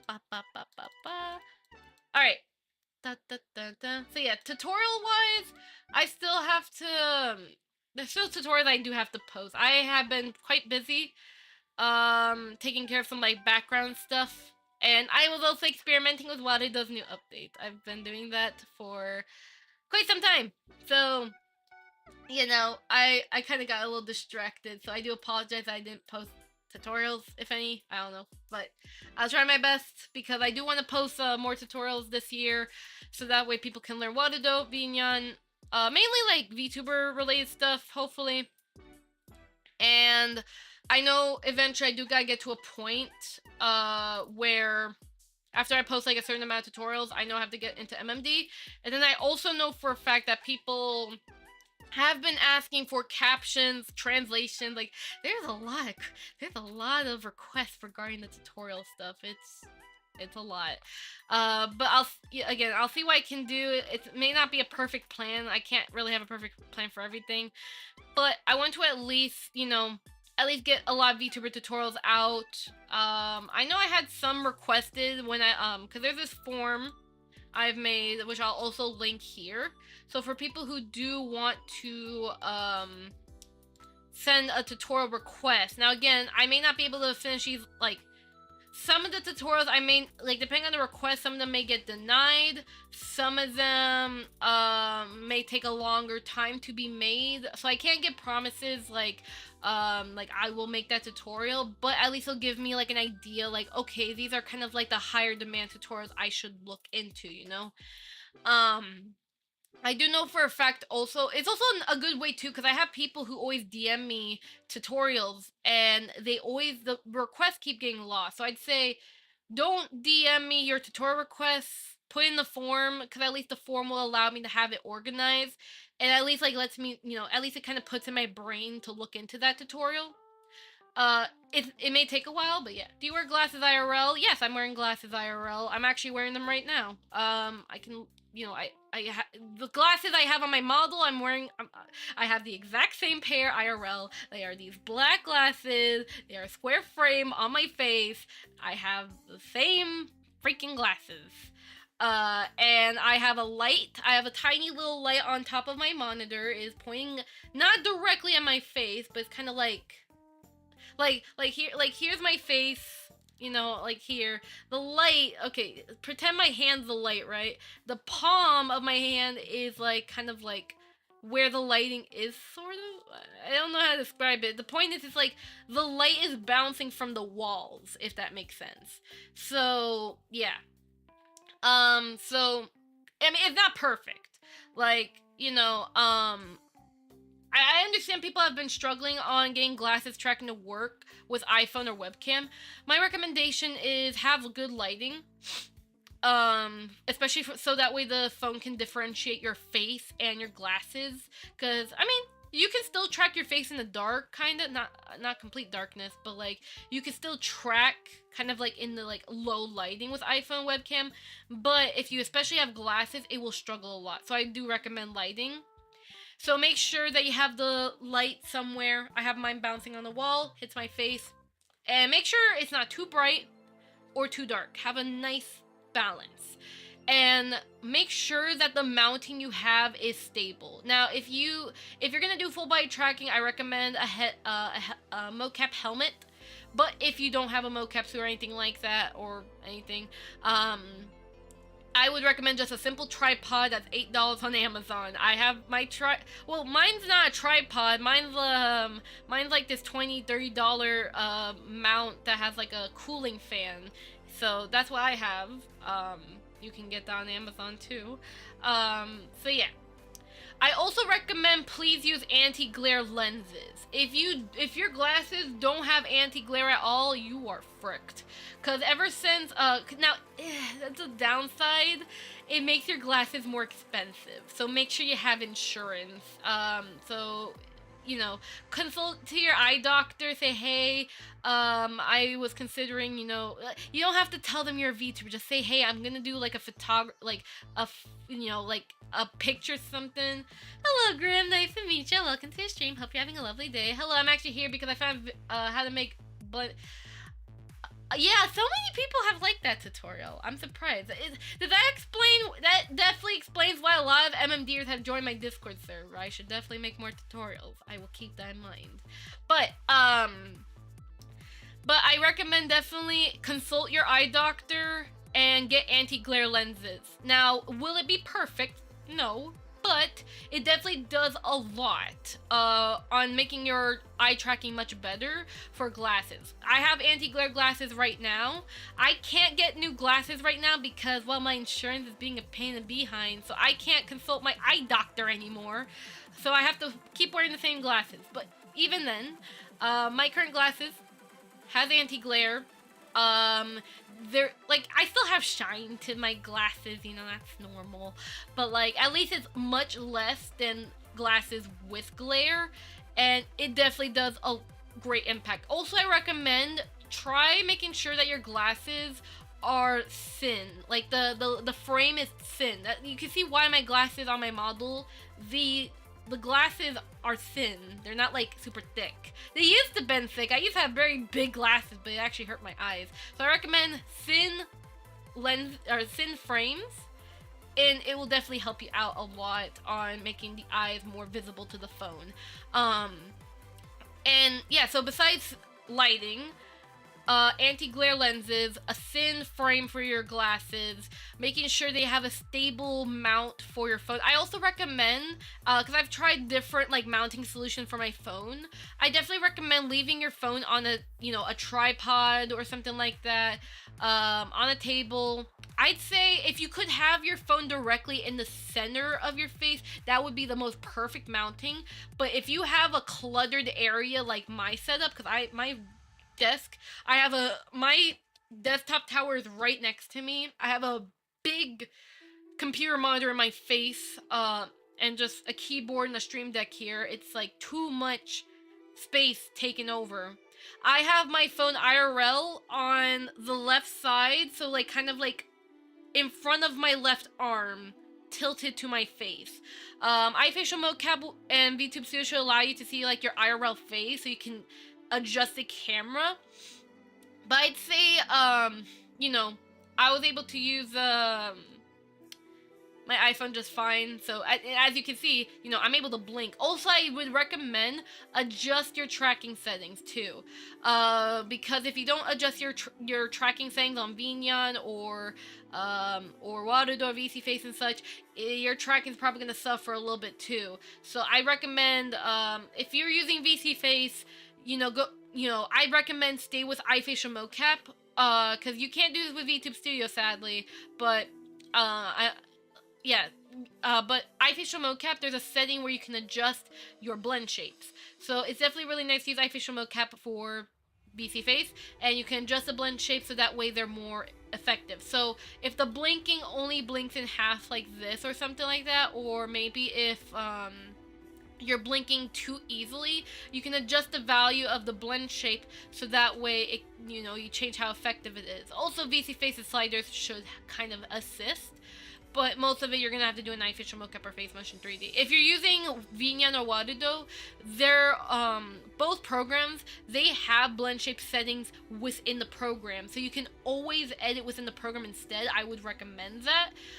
And they have settings to fix the blinking more, to make your mouse more expressive, especially like if you're someone who mumbles too much, you have to heavily adjust those settings. Or just use IO lip sync if you mumble way too much, or you don't talk. If you don't talk at all, you can always just, I don't know, automate your lip movements. But yeah, there's that. So you're gonna have to do a lot of like trial and error, change the mounting of your phone, maybe change glasses, maybe change your lighting, maybe, again, adjust the program, try different VTuber programs, see which one looks better, and whatever you prefer, depending on which makes your tracking looks good, there's that. It's also recommended too as well. It depends on how your blend shapes are made too. That's another factor. Let's say you're a Void model, right? And you just slapped on Hana tool, right? Depending on how your eyes are made, most likely, if you don't properly edit your eye blend shapes, you're gonna have that issue where your blinking will like clip into the skin. That's because you didn't set up the physical blend shape properly. I mean, you could still edit with Vnyan or Waterdo to make the blinking a little less strong, but if that happens by default, usually that just means that you kind of fricked up the default blend shapes, and you can easily fix that in Void Studio. You can fix the blinking by default, and then when you set up with Hana tool, it should hopefully fix it with the settings you put from Void. Otherwise, though, you can always change in Unity. But again, you can always change it. There's multiple ways to fix the blinking issue with Void models. That's just how it is with, because you customize the eye shapes and such. That's just how 3D models are. They will have that issue whether you like it or not. So yeah, keep that in mind. Anywho, so there's that. But of course, if you're like a from scratch model or something like that, again, it really depends, but for the most part, as long as you made your blend shape look really good, and you make sure that also, like, for eye movement, let's say, like, your eye movement hardly moves at all with your iPhone tracking, and you use eye blend shapes instead, I recommend, definitely double check to see if you made your eyes move as far as possible. Not crazy far, but just, reasonably far enough. And make sure that, okay, they're, I can look. You can also test in Blender too. I heavily recommend before exporting your model as VRM, because considering the VRM exporting method is quite annoying. I recommend, even in my AirKit tutorial explains this, you can test the tracking in Blender to make sure everything looks fine, and then you can adjust with iFacial Mocap there and such. So yeah, the blinking is usually half blink, which is not too bad. Mostly trying to clean. Okay, so for your case then, what program are you using? What program? Because if you're Vignon, there's a smooth blend shape slider. I think, or no, only VMC has it. Sylvie didn't add a setting yet. I know she said it was on her to-do list, but she didn't add that yet for, like, the general tracking, I think. I think you could at least, like, increase the smoothness slider, and it should adjust the overall tracking. But at least on the other thing, though, because I don't think Vignon has it, you can literally just custom HDRP. Man, I hope your PC's doing fine, because the fact you're using HDRP, you gotta tell me. Please tell me the model's realistic. Please tell me the model. I'm sorry to say, but please tell me that the model's realistic. Please. So, congratulations, Jacob. I'm so proud of you. I'm so proud of you. But yeah, but anywho, for your case though, I'd recommend iFacial Mocap, because you're using iFacial Mocap. Just go to the settings. There should be a smooth motion setting in iFacial Mocap. Just crank that thing up and it'll smooth your blend shapes. Just do that. And you can also do the same thing with head rotation too. If your head rotation is too jittery, just increase that slider. It's in iFacial Mocap. It's there. Pretty realistic, like Pixar style. Okay, that makes perfect sense why you need HDRP. Because if you were trying to tell me that gonna tell me that you had an anime model and you were trying to look as 2D as possible, I would tell you that you were very insane for using HDRP instead of built-in render pipeline or URP. I mean, at least URP, if you're using Nihilatoon, it kind of makes sense, or whatever shade you're using. But that's only if you're looking like anime tunes, or like really, you want to look really 2D. I would recommend just stay with built-in render pipeline. URP's kind of an exception, but it's a little unless you're using Nihilatoon or something kind of equivalent. But if you're going for realism, HDRP is probably the best, but I hope to God your PC is doing good though. I don't know, it really depends on how you set up your settings, but yeah, you should be good though. Alright. I have no idea what I'm doing with the model. I'm wishing the best of luck for you! But yeah, you just pretty much have to do, just add the sliders on iFacial Mocap, and then, because you have the half blink, just make your eye blinking blend shape the value. Make that to like 1.5 on iFacial Mocap for both eye blink left and eye blink right. Make it either 1.5, 2.5, 2.0. Experiment the values, and that's gonna fix it. You'll have to, again, trial and error, out. So yeah. Lethal Company use HDRP. Yeah. But they're not trying to look anime though. They're not like trying to purposely do like that anime 2D. Like they're trying to look 2D. Like a live 2D model. That's what I mean. At least like Lethal Company, they have like some realism to it, because I mean they're supposed to be like horror, like when you're when you're trying to look for the stuff, you're trying to be scared. And with horror games, it depends on how you set it up, but you can actually utilize HDRP for like the shadows and the lighting, and it can really give off that like really scaredness. Yeah, volumetric, yeah. Volumetric. Yep. HDRP can be really good for that. So I don't blame people like who do horror games. They use HDRP because they want to give like, you know, they want to make sure like they get that immersion, you know? Yeah. Yeah. Anywho, I used to use Suva, but need more yeah, the dev of Suva, they are no longer updating the program. I mean, at least it's, you know, people can download it now for free, but at the same time, no more updates because the dev left. I just hope the dev's doing good, though. That's all I can hope for. But I still need to learn SM Box. Oh, okay. Well, you'll get there. I believe in ya. Awa. I've gotten I got the custom pretty lightweight. It just needs some touching up, but it's going to be run on a different PC. Well, at least you're doing really good on the dual PC setup, so that definitely will help you out a lot. Very nice. But yeah, anywho though, let me see here. So yeah, it's definitely a good thing, to definitely crank up the smoothness if you can. Gotta crank up the smoothness. That's also how my AirKit blend shapes look smooth. I've added some smoothness to my blend shapes, and yeah. But I also have adjusted the physical blend shapes as well to be expressive. I mean, if you want to know how I have blend shapes like this, just look up Tess Chan. She literally has, kinda.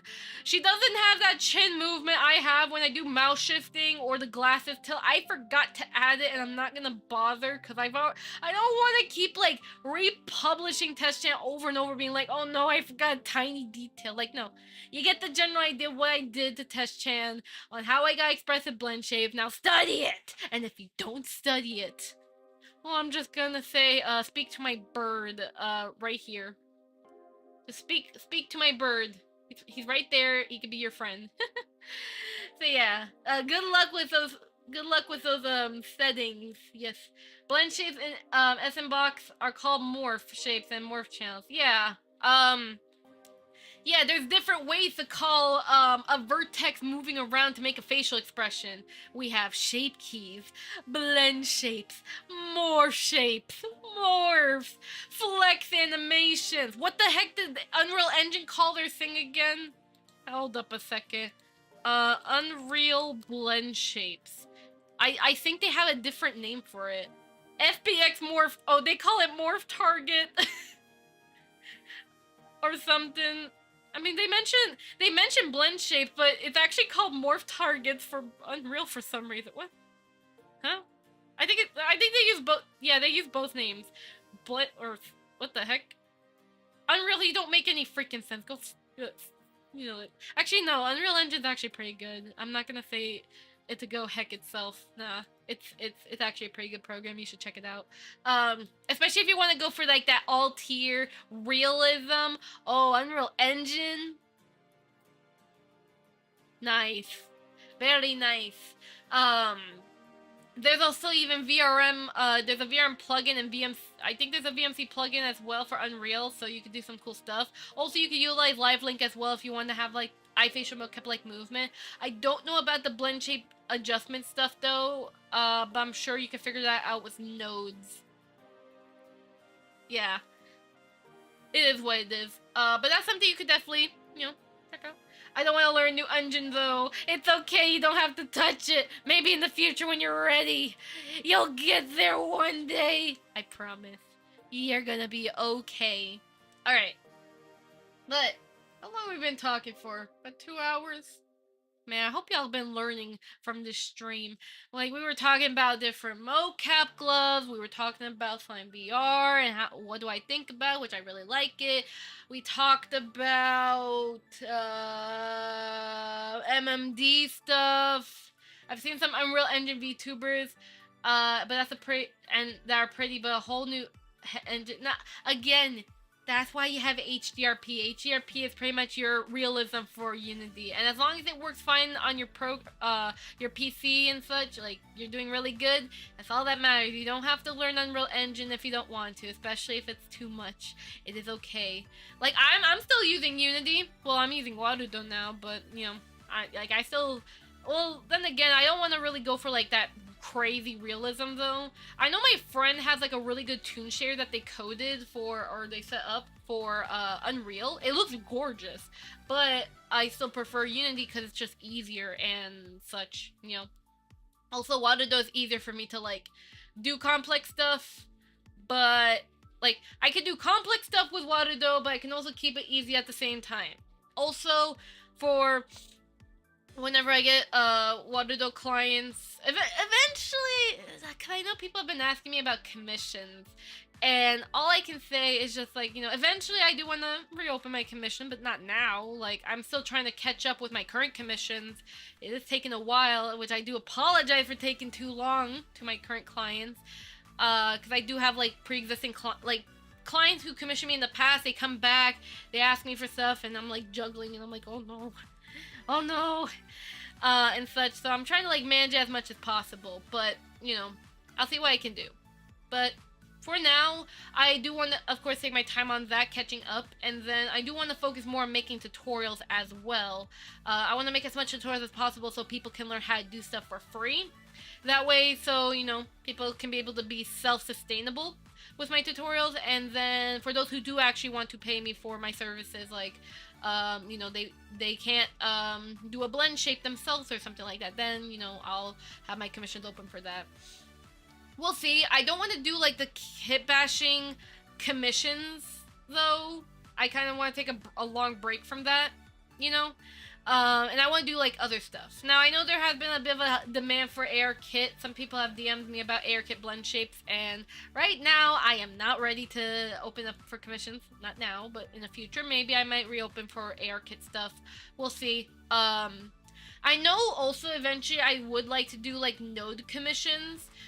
So I don't know how I'm gonna price it. I'm still debating. But I know people have been asking, like, lightly, like, some people are like, oh, is there a way I can commission Kana Fuyuko to make me my entire Warudo project, so, because I don't want to touch the nodes, or my Vignon project, right? I don't know how I'm gonna charge or something like that, but, you know, it's just me setting up the solution, I set up like your arm sway or your body movement or your gamepad toggles or any redeems you want. You just make a list based on the list that charges how much and such, you know.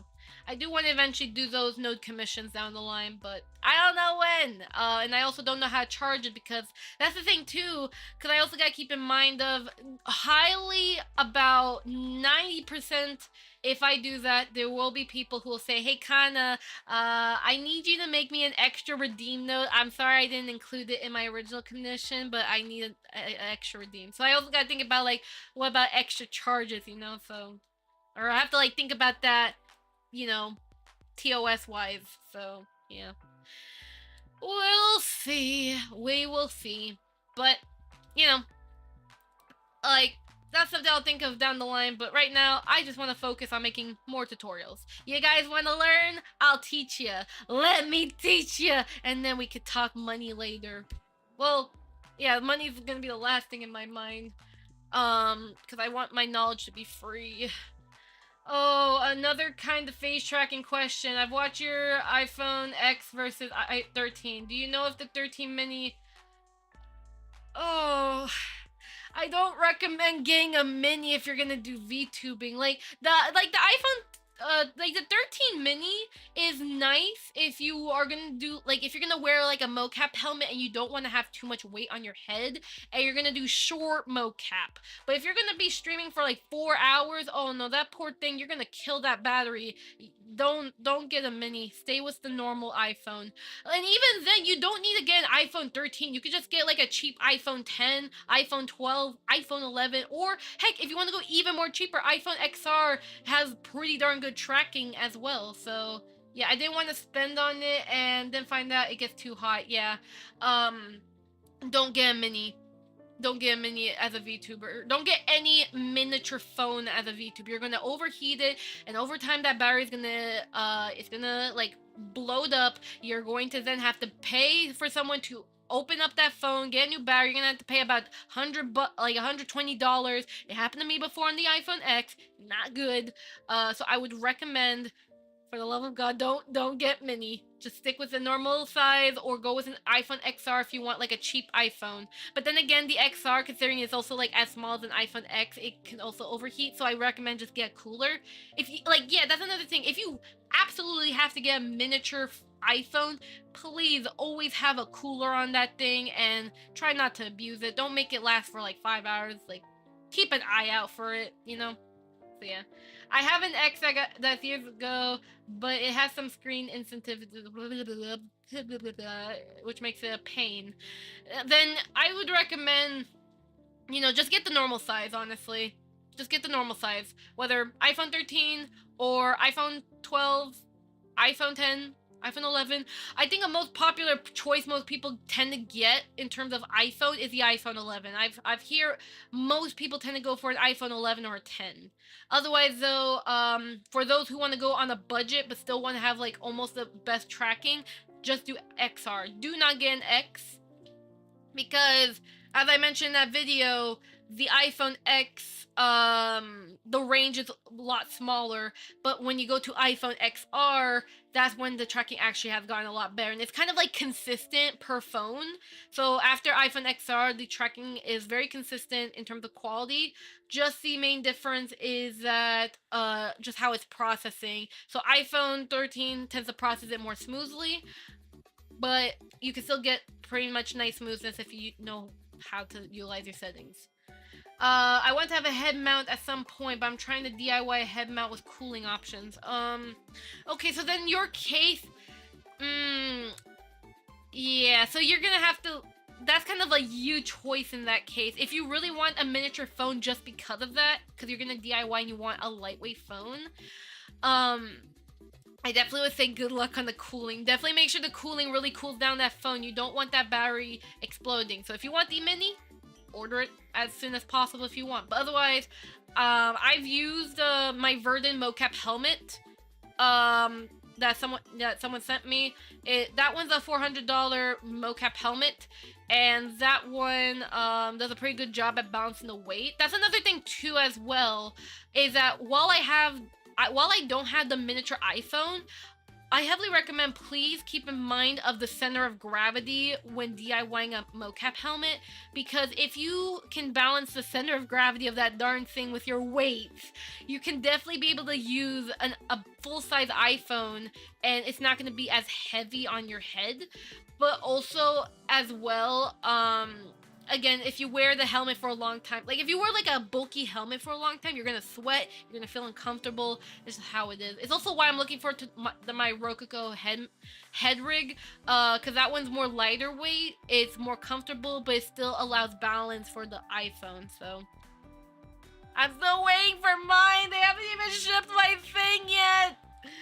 I think I'm thinking heat sinks, fan, circulate. Yeah, you could definitely look into that. I don't know how to like build those up. I have a friend that built their own cooling system for their iPhone, and it's pretty impressive. Or I think with their PC too. But you can definitely look into that. If you built your own PC before and you have done cooling stuff, just make a miniature version. You should be okay. So yeah. Or you could buy a pre-existing, like on Amazon. There's pre-existing iPhone phone mounts. So like, there's like like how you have like the iPhone mount itself, right, where you can connect it to a stand, right? You can get like the Sakura cooling fan on Amazon, so it's like pretty much already pre-existing. You can buy that because that's like the phone mount with a cooling fan built into it.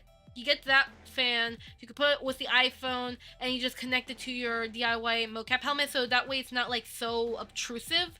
It's a very small fan, it's like $20, and I think there's cheaper ones you can get for $19, but you'll have to see, how you're gonna do the setup. But you can look into that, and, you can always have a cooling fan, like a small cooling fan for your iPhone, and it's not like too all up your face, if that makes sense. So yeah. So yeah. But that's, if you really want the mini one, again, I gave my advice, and, it's like, it really depends, like, how you make the DIY mocap helmet. You'll have to kind of be the judgment, if that makes sense. But if you want it, get it. But if you want to stay on the safe side, just get the full size, or probably get an iPhone XR, because at least like you'll still get good tracking, a cheaper phone while you're at it, while still having like better tracking, and also like cheaper phone, but much better tracking than iPhone XR, and it's a lightweight phone. So if anything, I probably recommend iPhone XR, but it is really up to you. So yeah, I let well, I'm not set on the mini. It was just a bit cheaper, but I'd rather have food long-term health. Food? We talk about food now? Man. Man, food's delicious. I like pizza. Well, actually, I like banana bread. I like banana bread. It's really epic.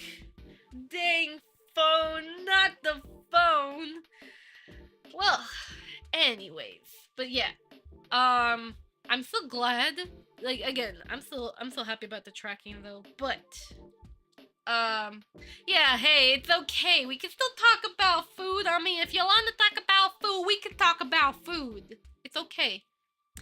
It's okay to talk about food.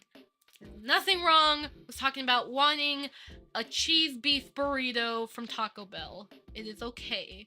Or maybe you could talk about wanting, I don't know, a granola bar. Or, I don't know, you could talk about wanting a big giant burger.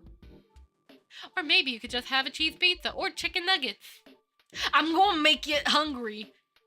So I gotta be careful, I just gotta be careful with, like, what's funny, too, is that those wire so from the big SlimeVR sensor to the tiny extension, this wire is the exact same one Rococo uses, because, again, they're all IMU based. They use the same exact sensor. Well, not exact, but, it's still an IMU one, and it has the same wire. It's literally a light version. You got a sandwich? Oh my god. Can't believe you got a sandwich. Now I want to eat that sandwich though, so hand over that sandwich. So yeah, as soon as you said pizza, I got hungry. You know what? I totally would dig pizza. Anyways though, I still look forward. I know also that there has been mention about face tracking, though. We could talk about that. So, as y'all probably know, iPhones are superior in face tracking. Whether we like it or not, there has hardly been any proper competition with an iPhone. Let's be honest. The iPhone still remains as a superior face tracker. Now, I'm going to talk about other face tracking solutions. So, that could have had the potential, but failed. Thanks, Google. Now, I'm going to talk about, first and foremost, obviously, webcam face tracking from Google, MediaPipe. MediaPipe, obviously, is the #1 webcam tracker that ever existed by far so far. But, of course, there are still other ones. Like, if you want something if you want, like, an alternative open source solution, OpenCFace is a good one, but of course, MediaPipe is open source as well. I don't know why some people say it's not. It is. You can literally look up the website for MediaPipe, and it literally says down below that MediaPipe is open source, and that it is to empower developers. So you can always check that out, and you can learn some Python. But, anywho, when it comes to MediaPipe, ever since their update for adding ARKit, blend shape support and such, it has been a big deal in the VTubing community because people have always wanted to have expressive face tracking with webcam. Now, is it perfect? Kinda. It's alright, but you have to, like, really modify the settings to make it look good. But they still have, like, they still have, like, a lot of work to do, which I hope to look forward to. But then again, the AirKit part of MediaPipe is marked as experimental to begin with, so it's gonna take a while. Plus, not to mention, they have to do a lot of experiments. They have to get the training data, with consenting people's faces and such, and editing the code. So they gotta do a lot of stuff before releasing, like, a much better version of the AirKit for MediaPipe. So that's something to keep in mind about. But till that happens, it's still not as good as the iPhone. The iPhone still has, like, the tongue out But also, like, in terms of smoothness for the face tracking, is definitely really nice. It also utilizes all of the AirKit blend shapes a lot more. Media Pipe has a struggle with the mouse pucker. It does it way too much. Mouse funnel's kind of struggling a little bit, not really, but you know, you'll have to adjust the settings. You can't stick your tongue out. You can't do cheek puff with Media Pipe, so that's something you'll do have to keep in mind about. But they're getting there. But it's only a matter of time. We can only see what the future holds. I mean, then again, like I said, it took so long for MediaPipe to even release the AirKit update in the first place. So it's going to take even longer for them to have that new update to make things better. Now, besides that, though, there are other face tracking solutions besides webcam and iPhone, but these are more industry solutions and they are more expensive. So allow me to enlighten you on some information. First and foremost, FaceWare. FaceWare is one of the most popular face tracking solutions in the 3D industry. Not VTubers, for a reason. Now, they have kind of advertised a little bit with VTube being used, kinda, but to be honest, they do have support for ARKit blend shape, but they only utilize 40 blend shape for some reason for real time, which kind of sucks, to be honest. Like, in comparison with an iPhone, it kind of sucks. It's alright. I mean, at least it's kind of better than webcam tracking, but for that camera to be very, like, more expensive than an iPhone, like, was it $1,000? Yeah, real time, it's not the best. But for animation purposes, though, you can actually utilize hundreds of different blend shapes. And what is it? You'll have to do machine learning. So it's not AI, like, oh, you slap on training data and, you know, it automatically does it. No, it does machine learning. You have to teach the thing how to track.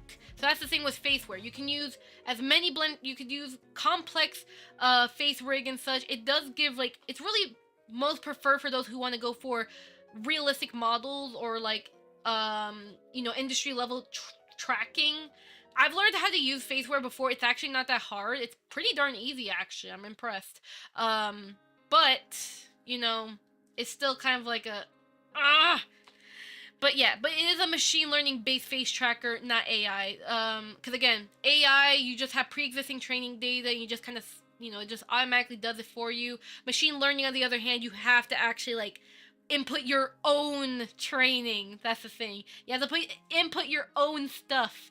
So yeah, you gotta train it yourself, and also with FaceWare, you can't reuse whatever you train from one scene. You have to always remake it all the time. So that's something to keep in mind about. Anywho, oh my god, that scared me. Thanks for following the Twitch channel, Nanami. Thank you. Oh my god, that scared me. Mr. Fluffy Canary, why do you have to be so loud? Baka. I love you, Mr. Fluffy Canary. I love you. Anyway, though. Besides that, we also got another option, FaceGood. Now, FaceGood, this one's actually a little bit more promising in terms of face tracking. Hi, how you doing? So yeah, so we have another face tracker that you might be a little interested in.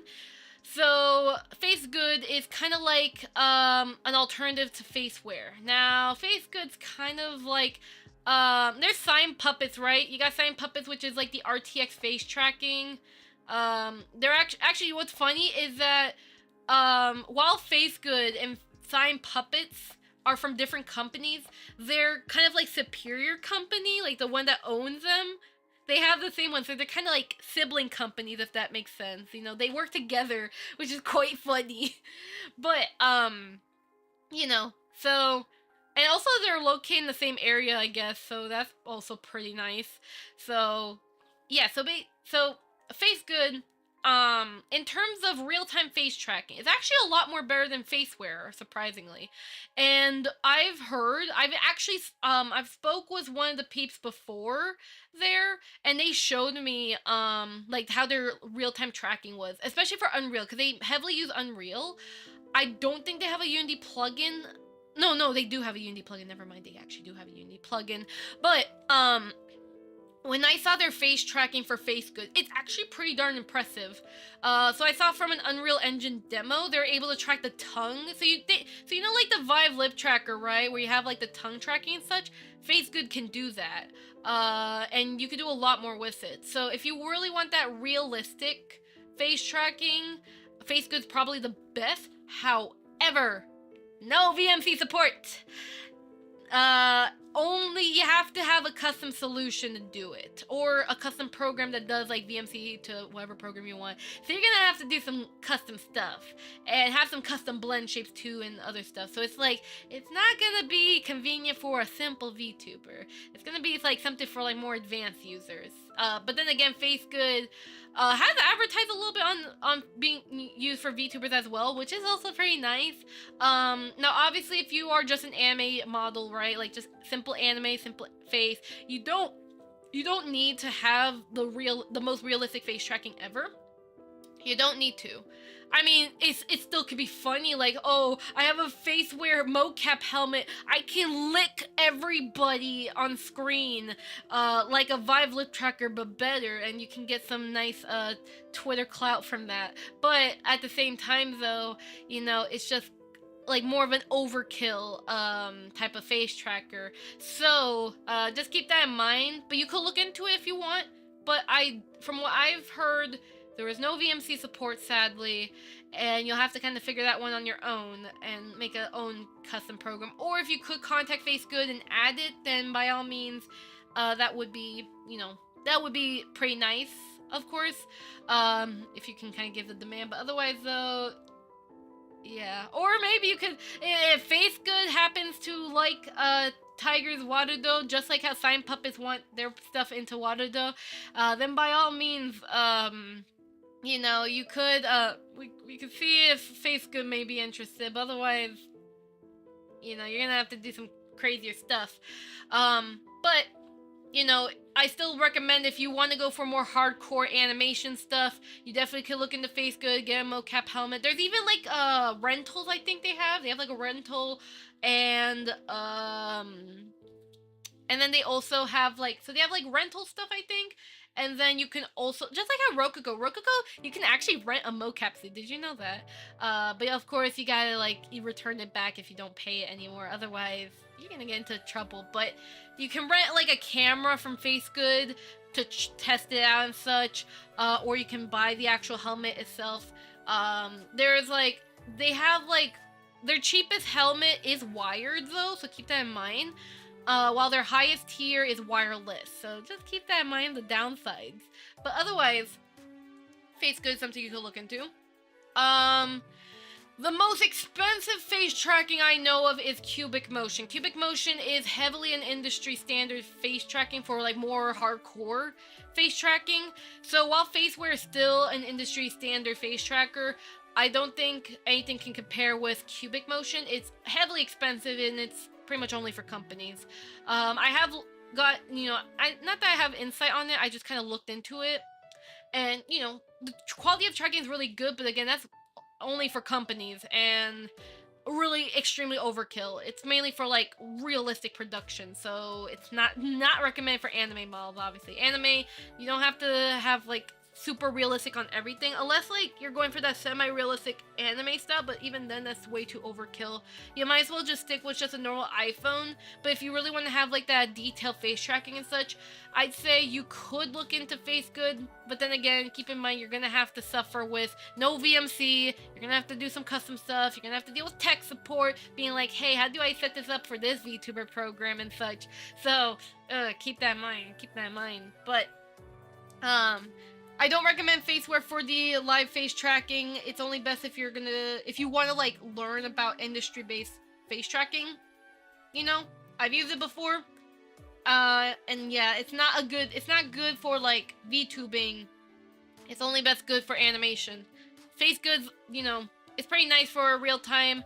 But of course, you know, like I said, nothing can compare with the iPhone. So at least that's like my insight regarding like extra tracking solutions for like, you know, face. And you can kind of see why I was meaning, like, whenever I say, or like whenever people ask you like, man, I wish that there was like other face tracking solutions to override the iPhone, right? That's the thing. they do exist, but they're either only for companies, or they're too expensive, or that they're only mainly for animation purposes. And if you were to play it real time, they'll either suck, or you're just very limited because you can't put it into your VC face. So, you know, that's just how it is, pretty much. I mean, I know that there are people who have been DIYing their own mocap solution, like, especially in the VR community. I've seen people, they're using, like, MediaPipe or OpenCFace, or they use their own training data. Because technically, 3D Post Tracker, by the way, is one of the only, at least in terms for the VTuber programs, it's one of the only VTuber webcam-based programs that don't use, well, besides, like for full body tracking, they use their own training data. So VCFace uses OpenCFace. That's their own training data, their own tracking library. 3D Post Tracker uses Barracuda something, but they have their own training data, and then everyone else uses MediaPipe. So, yeah. Pretty much. So that's something to keep in mind. You learn something new, right? You learn something new. Not every program uses MediaPipe. 3D Post Tracker doesn't.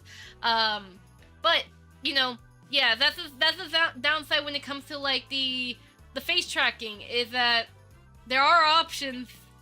It's just they're not really good for VTubers, or they're just too overkill. It's like the iPhone's already good enough, and if you know how to set up the blend shape, and even then too, the Vive Lip Tracker or the Quest Pro face tracking such, they'll end up using ARKit blend shapes anyways. Like, no matter what, ARKit blend shapes is always a standard, because, you know, it's pretty much, again, an iPhone, anyone could just get an iPhone. It's consumer friendly, easy to set up, and it's like, do you really need the extra blend shapes and such? I mean, besides, you know, some people asking, hey, can I have extra tongue tracking so I can do some weird stuff on stream?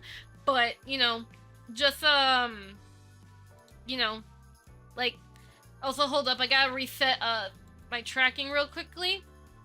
But yeah, that's the thing to just, you know, that's just that.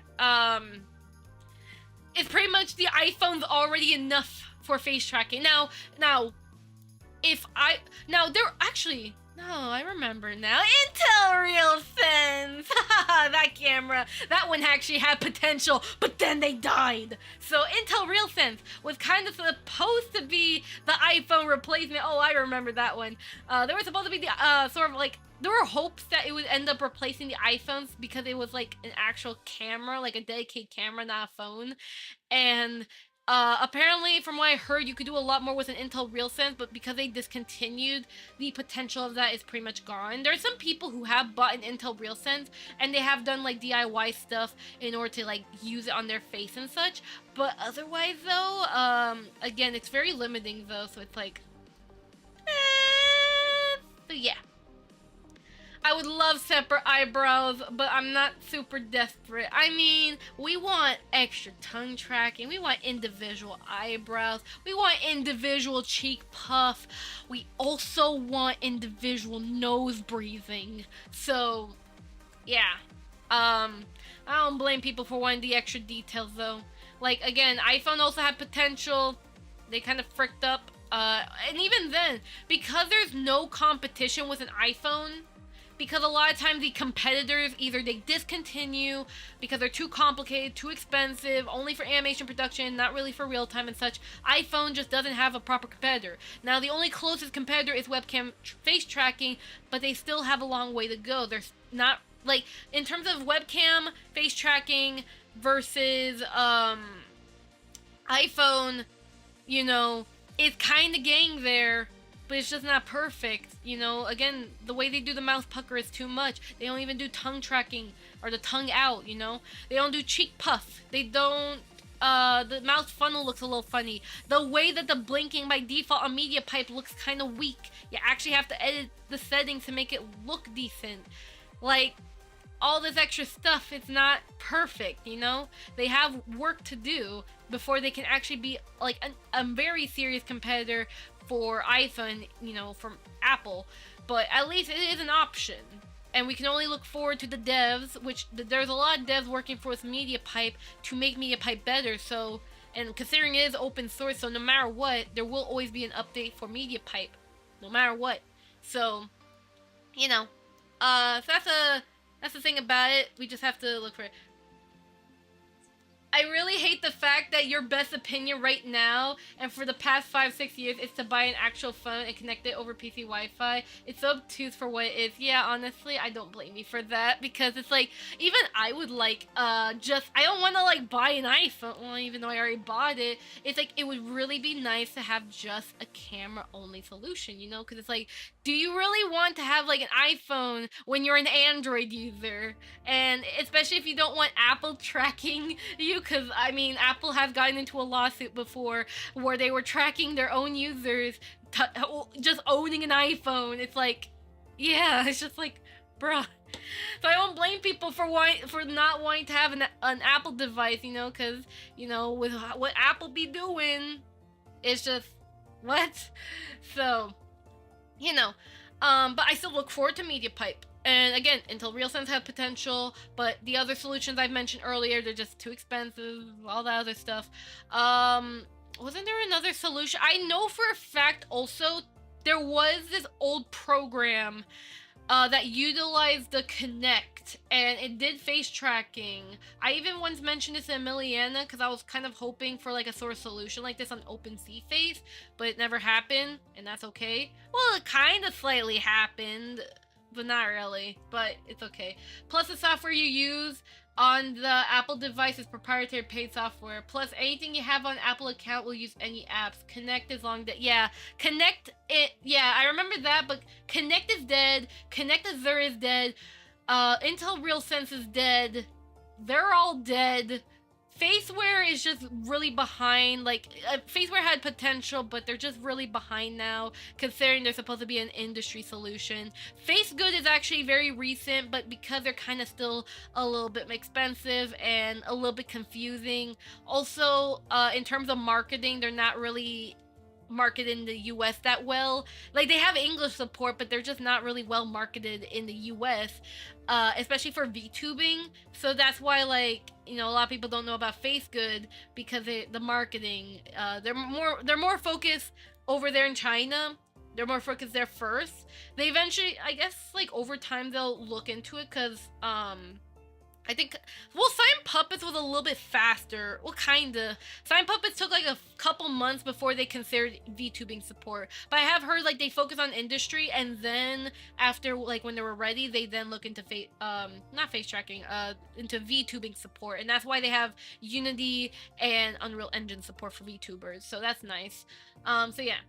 Yeah, Connect had a lot of potential, then they died. And then Connect Azure existed, and then it died. Intel RealSense was, again, one of the closest to having, like, a really good potential with iPhone, but then they died.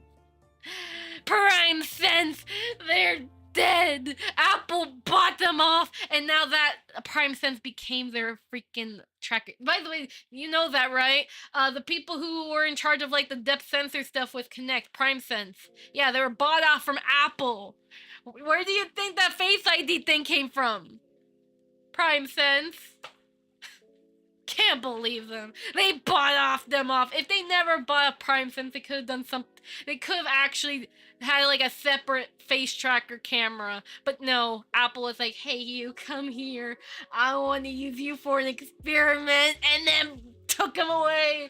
And then now it just made every MMDer so mad, because it's like, now you can't even go to like get the PrimeSense files. You have to get them from like really sketchy websites, because, you know, there's that. But that's just something extra. But yeah, it is what it is.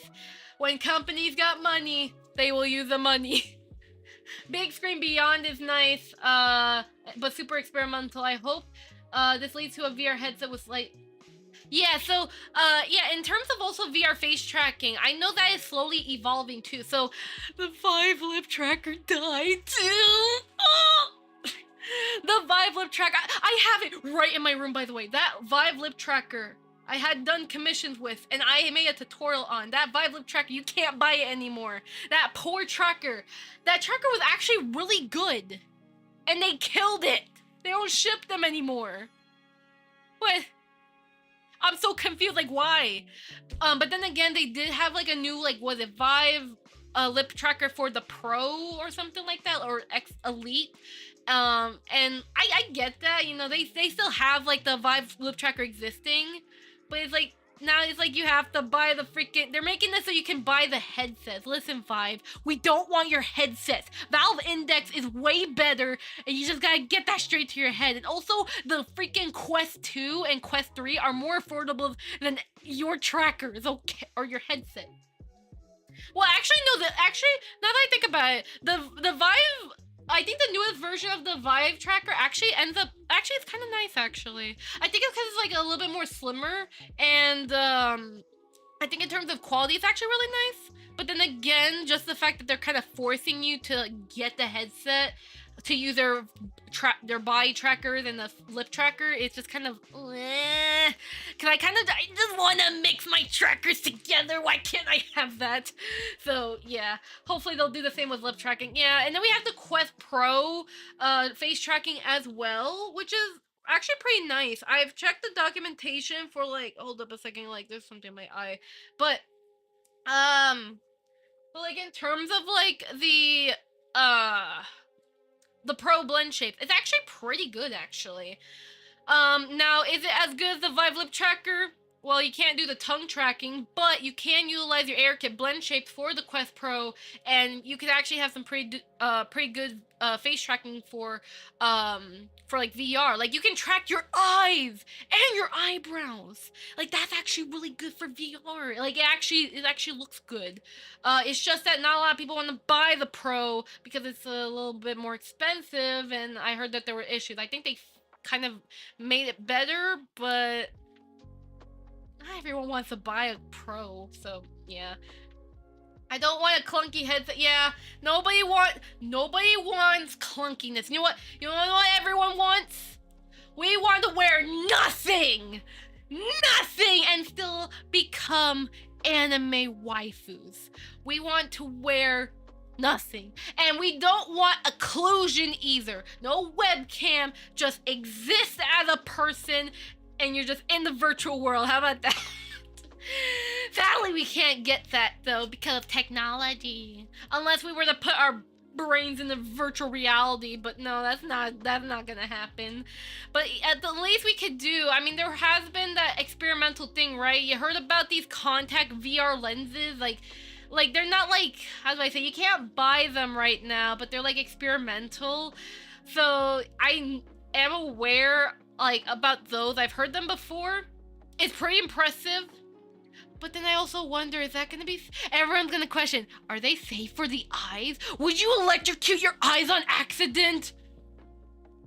And that is very valid safety concerns. So, yeah. But I definitely would say anything like, at least like sunglasses VR headsets would be more preferred than contact lenses VR. But maybe, again, with technology improving, we'll probably see what happens in the future. You never know what will happen, but VR will eventually improve and evolve, and we're all gonna be anime waifus, or whatever we want. We could be a dinosaur, for all we care.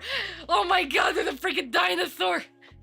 Everyone becomes dinosaurs in class! Alright, everyone...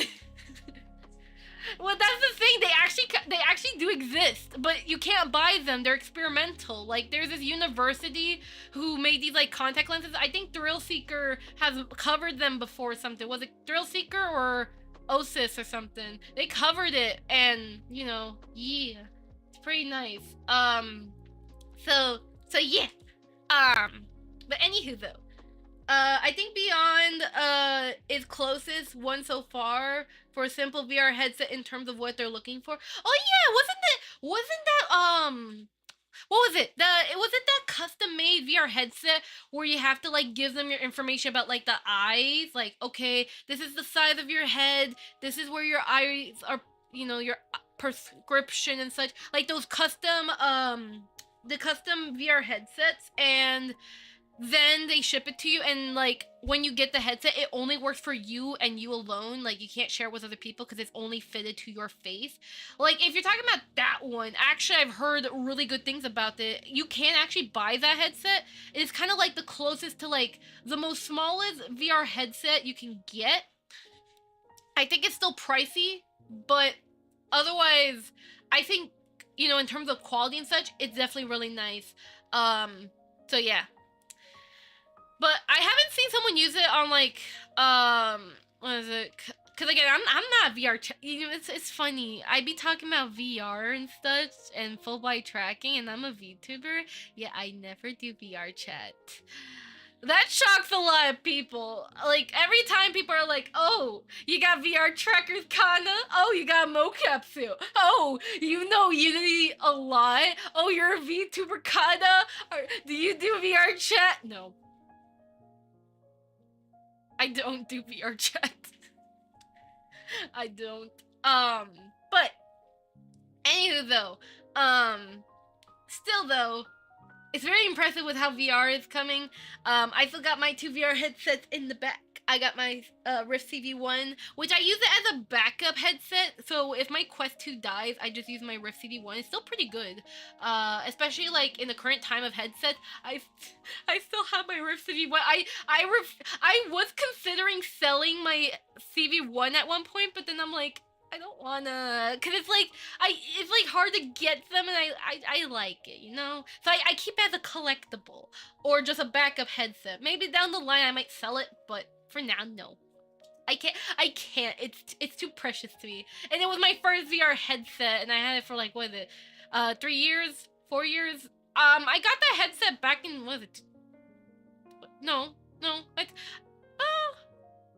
maybe 4 years, maybe. I got in that headset, and then I got my Quest 2 in the back, which I really like it. I love the quality of it, and like I mainly use my Quest 2 with Airlink, but every time I stream with my Quest 2, I lag like crazy. And I have like a third-party Quest Link cable because of the length of it, but it doesn't want to work. I might have to get a new one, and that's fine. But at the same time, I'm gonna be careful next time if I have to get a new link cable, cause you know I gotta make sure like it's strong and not broken. But then again, I also heard that there are some issues with link cables sometimes. So yeah.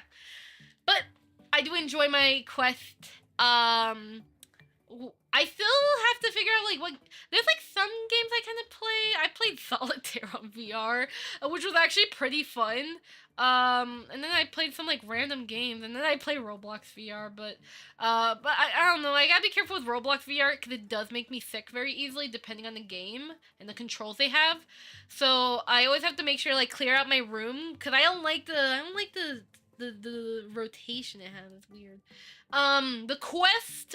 Oh my, the battery life. Oh, embarrassing. So obviously the Rift CV1 is only powered when you plug it into your PC, so it never dies unless you unplug it. The Quest 2, only 2 hours batteries of life, but that's why I had to get like a third-party head mount. It's the Bobo VR battery mount thing. I had to get that. I have 2 batteries, and it allows me to like, okay, so I have my Quest.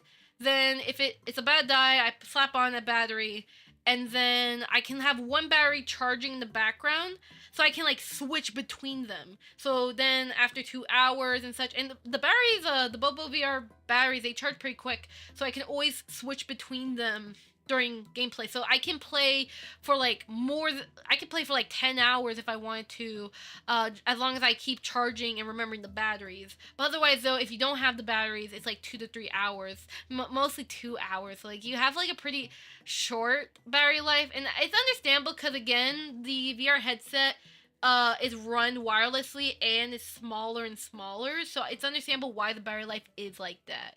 So yeah, you just swap them. Just swap battery. I also do not like, I remember when, cause I got the Quest 2, actually, when my little sister, which, you know, rest in peace to my little sister, you know, before, it was like like early 2023 or something, I did like a little trade with my little sister, and I traded like a drawing tablet, and she traded me like she traded her drawing tablet as well, but she also told me she didn't want her quest anymore, so I was like, oh sure, I'll take the quest. And when I was like having, hi Presville, nice to meet you, welcome to the stream, hope you're having a lovely day.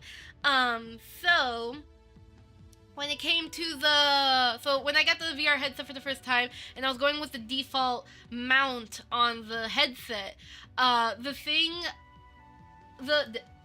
Decker,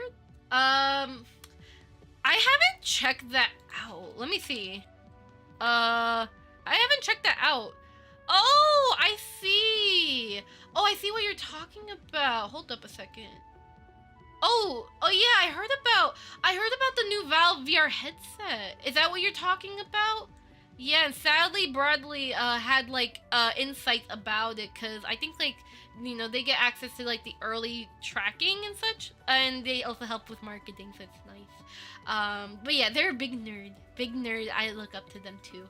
But yeah, it looks really nice so far. I guess the idea, I heard like there's like rumors, so like obviously we don't have like, we can't buy it. We don't know what the, you know, there's like some information we just don't know yet. Yeah, we don't know the final name, but the fact that they are working this long on the a new Valve VR headset is quite impressive. Cause it's like people with a Valve Index. Like, it goes to show, by the way, that the Valve Index is already a really darn good headset. It's like really good. It lasted this long, still remaining the top headsets. But yeah, but in terms of like the new VR headset for Valve, I don't know. But the fact they're just taking a long time for it, I feel like we're in for a surprise. I hope, obviously, because a lot of people wanted to have face tracking, but at the same time, though, you know, we'll see. I do hope that the immersion quality is definitely really nice. It would be nice if it's wireless, but otherwise, you know, I like have the option of like wired and wireless, like the Quest and such. I don't know. I feel like they're also taking a look at their like the VR market, right? They're kind of seeing like, what do people want, and then they're kind of taking what people want and like making that into a VR headset. Who knows? We all know, that's the thing. We can only theorize and hear rumors, but we can only see what happens. But I look forward to it. Anywho though, it's definitely nice though. If the new Valve VR headset turns out to be the final iteration of what the Steam controller and the Steam Deck was, for real, rendering is a big hit. Yeah, I really hope that the render, because that's the thing with VR. Like, while I understand, yeah, relies on eye tracking, but makes for extreme performance boost. Yeah, so that's the thing too, like, because face tracking is really nice for like social games, and believe me, as we're getting into the VR world, right, we're getting more and more into like, you know, being in virtual worlds, talking to people in person. It's also why like I also am like very hesitant on doing like those whole like virtual world stuff. I don't like to call it metaverse, that sounds too corporate, but these virtual worlds, right, you know, you're in a VR world, you know, you can actually see your friends in person. Like I want to, for me personally, I want to avoid it because I know that I'll kind of get a little too VR obsessed, and considering I have a lot of work to do, I don't want to until I'm ready to kind of like train my brain to handle it, because you know I'm still pretty young and I know how my brain can get, so it's not a good, I'm still just, I need to take it one step at a time. But you know, we'll see. But you know, it's still really crazy how like as VR headsets are evolving, face tracking is evolving within the VR world, so we can have expressiveness and immersion, even full body tracking. So like again, we got SlimeVR, Tundra, Vive, Harator X, we got Unimotion, We got there's like other ones, but they're either like you can't buy them yet or they're still a work in progress. But there's a lot of like buy trackers, and then face tracking wise, we got Quest Pro, and then of course the new Vive Lip and eye tracker and such. You know, that's sort of like an you know, I mean they're still new, but eventually it's going to evolve. And then there's people of the DIY community. They're making they're utilizing webcams to track the eyes. Apparently, I'm not sure how they're doing it with the eyes, but they're able to track the eyes, and they're able to track the mouth with webcam and such. So it's really impressive what they're doing with face tracking. Very impressive. The open source community on VR is very high, which is really nice. Because again, with VR stuff, yeah, infrared, yeah, they're infrared sense. Oh, you meant the eye thing? Oh, I was talking about like the DIY stuff. Oh yeah, no, because I was talking about like an older demo. There's this one person. What is it? There's these like, what is it? This cheap little ring.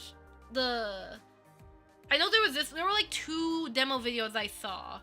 Like, yeah, it would make sense because it is gray. If it's a gray video, it usually means it's a depth sensor, therefore infrared. So it could have been that. But they didn't show like the actual like what's inside the headset, so I couldn't be able to see what was going on. But I did remember someone linked me a website where you can actually buy like a kit, so you can have like the DIY eye tracker. It was really cheap too. Like the kit, I was like, that's pretty cheap. So that was pretty nice. And there's these little rings or something like that. You just put in your VR headset, and then you get eye tracking like that. It's pretty nice. Again, I didn't bother buying one because I kind of don't care about I don't really use my VR tracking that much. But for the VR community that wants that immersion, it's still really impressive of what they can do. Like the eye tracking looks really accurate. All with that good training data. So yeah. So yeah, pretty much, you know, I definitely look forward to that.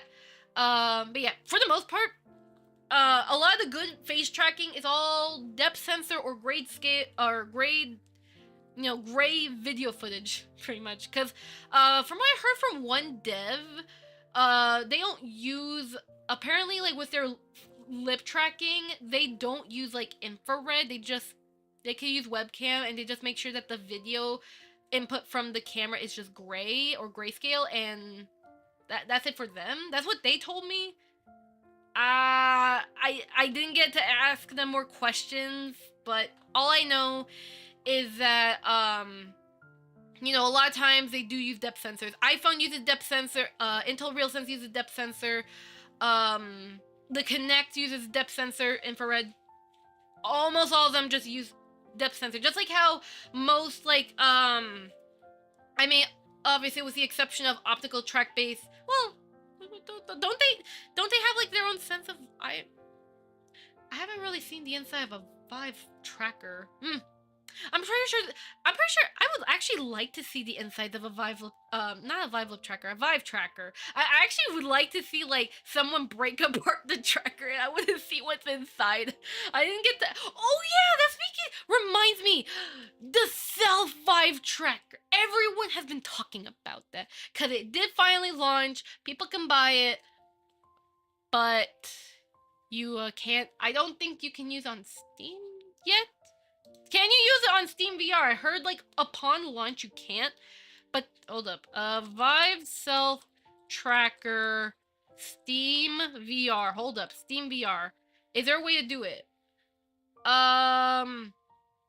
Can you use it? After this, menu. No, that's I don't know actually. If anyone has the tracker, I don't know. The self tracker. I know the 3.0 and 2.0 and such, they are Steam VR supported, but I don't know about the self tracker, surprisingly, because I heard from someone who bought the tracker, they said it doesn't work on Steam VR no matter what they do, and I'm like, or I think they need the headset. No, I think they need the headset for it to work, actually. I think that's I think? I think it was that. I don't remember. All I know is that there's difficulty, like, especially for VTubers wanting to use a self-tracker, they can't use it with Steam VR. So it's like, it's not worth the self-tracker yet. But again, Vive really wants you to buy their new VR headset. They need the money. So yeah. Also my throat is kind of hurting. Ugh. My throat.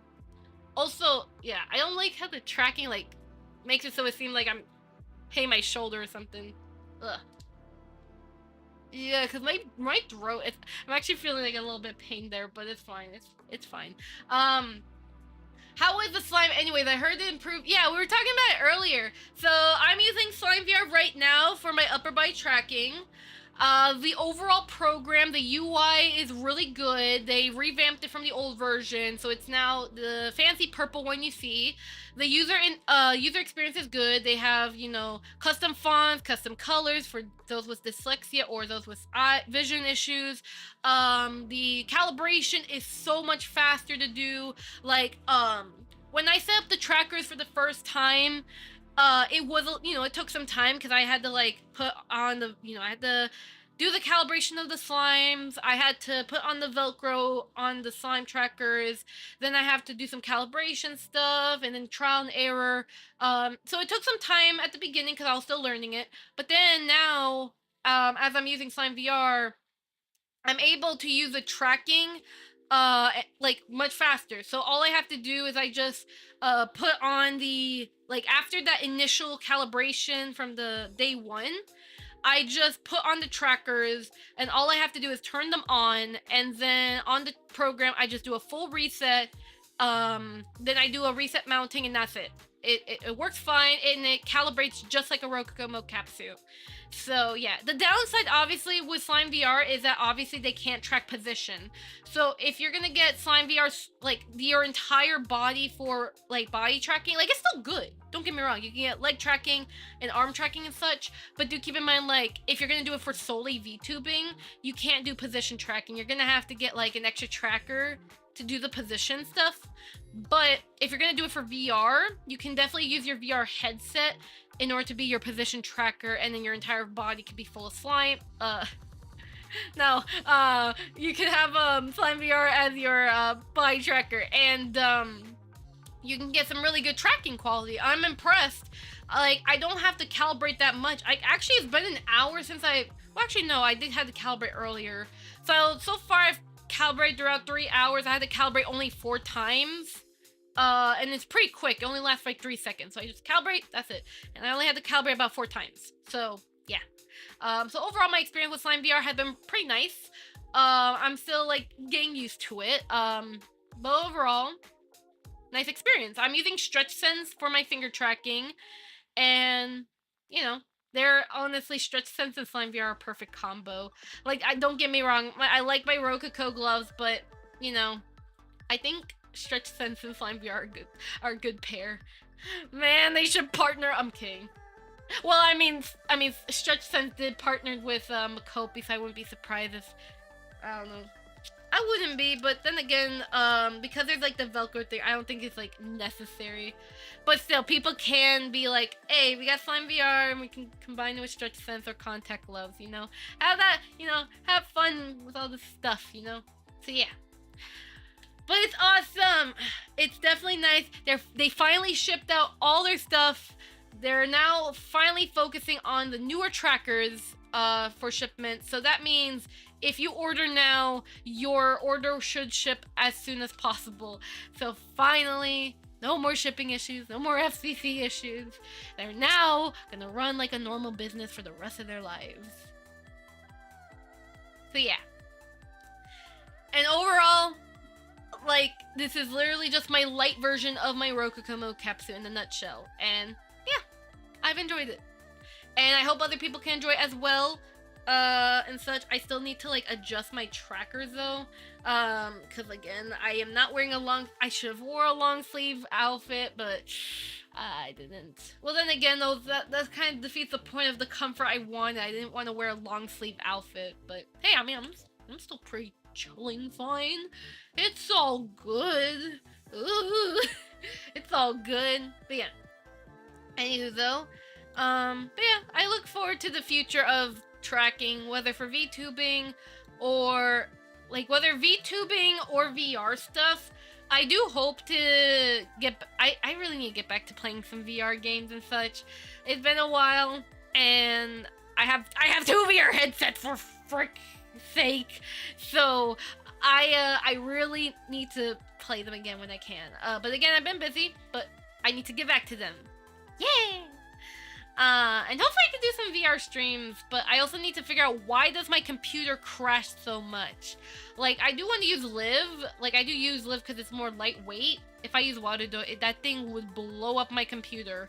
I don't know why. I feel like Waterdo has a freaking RAM leak. I don't know.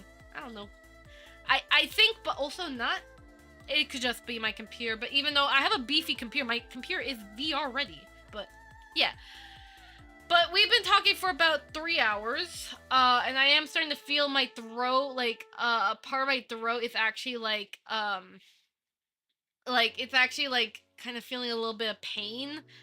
That's why I'm kind of, you kind of see my arm doing weird stuff, because that's me trying to, massage my throat real quickly. So I'm gonna kind of, I think we could call it a stream, because I do need to, rest up my throat, so I don't hurt it any further.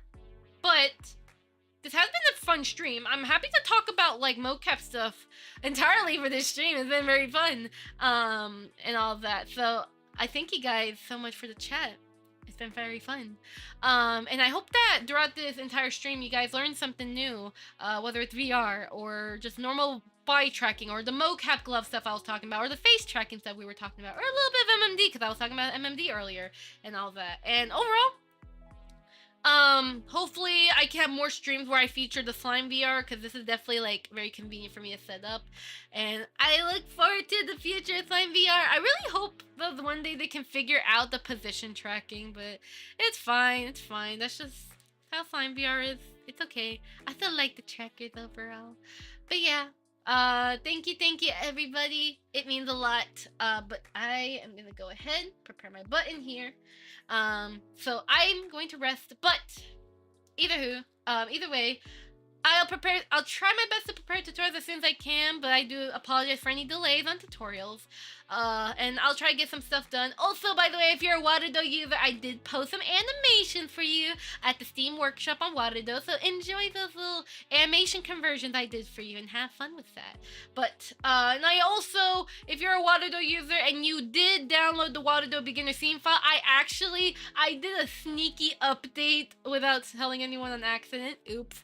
But I did fix the issue. I did remove the node graph regarding the, body rotation stuff, so at least it should be less confusing. But anywho, thank you guys again. I hope y'all have some good food, rest well, prepare for work, and just take care of yourselves overall. And I hope to see you guys next time. And yeah, with that being said though, I hope you guys have a lovely day. See you guys next time. Heika, heika, heika. Bye bye everyone. I hope to see you guys next time, okay? Bye bye. Thank you to all my Snowflake members. In case you don't know, I have YouTube membership, so if you want to further support this channel and what I do, then feel free to join the Snowflake members. Otherwise though, just your support means so much to me and I appreciate every ounce of it.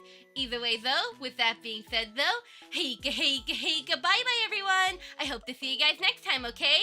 Bye bye!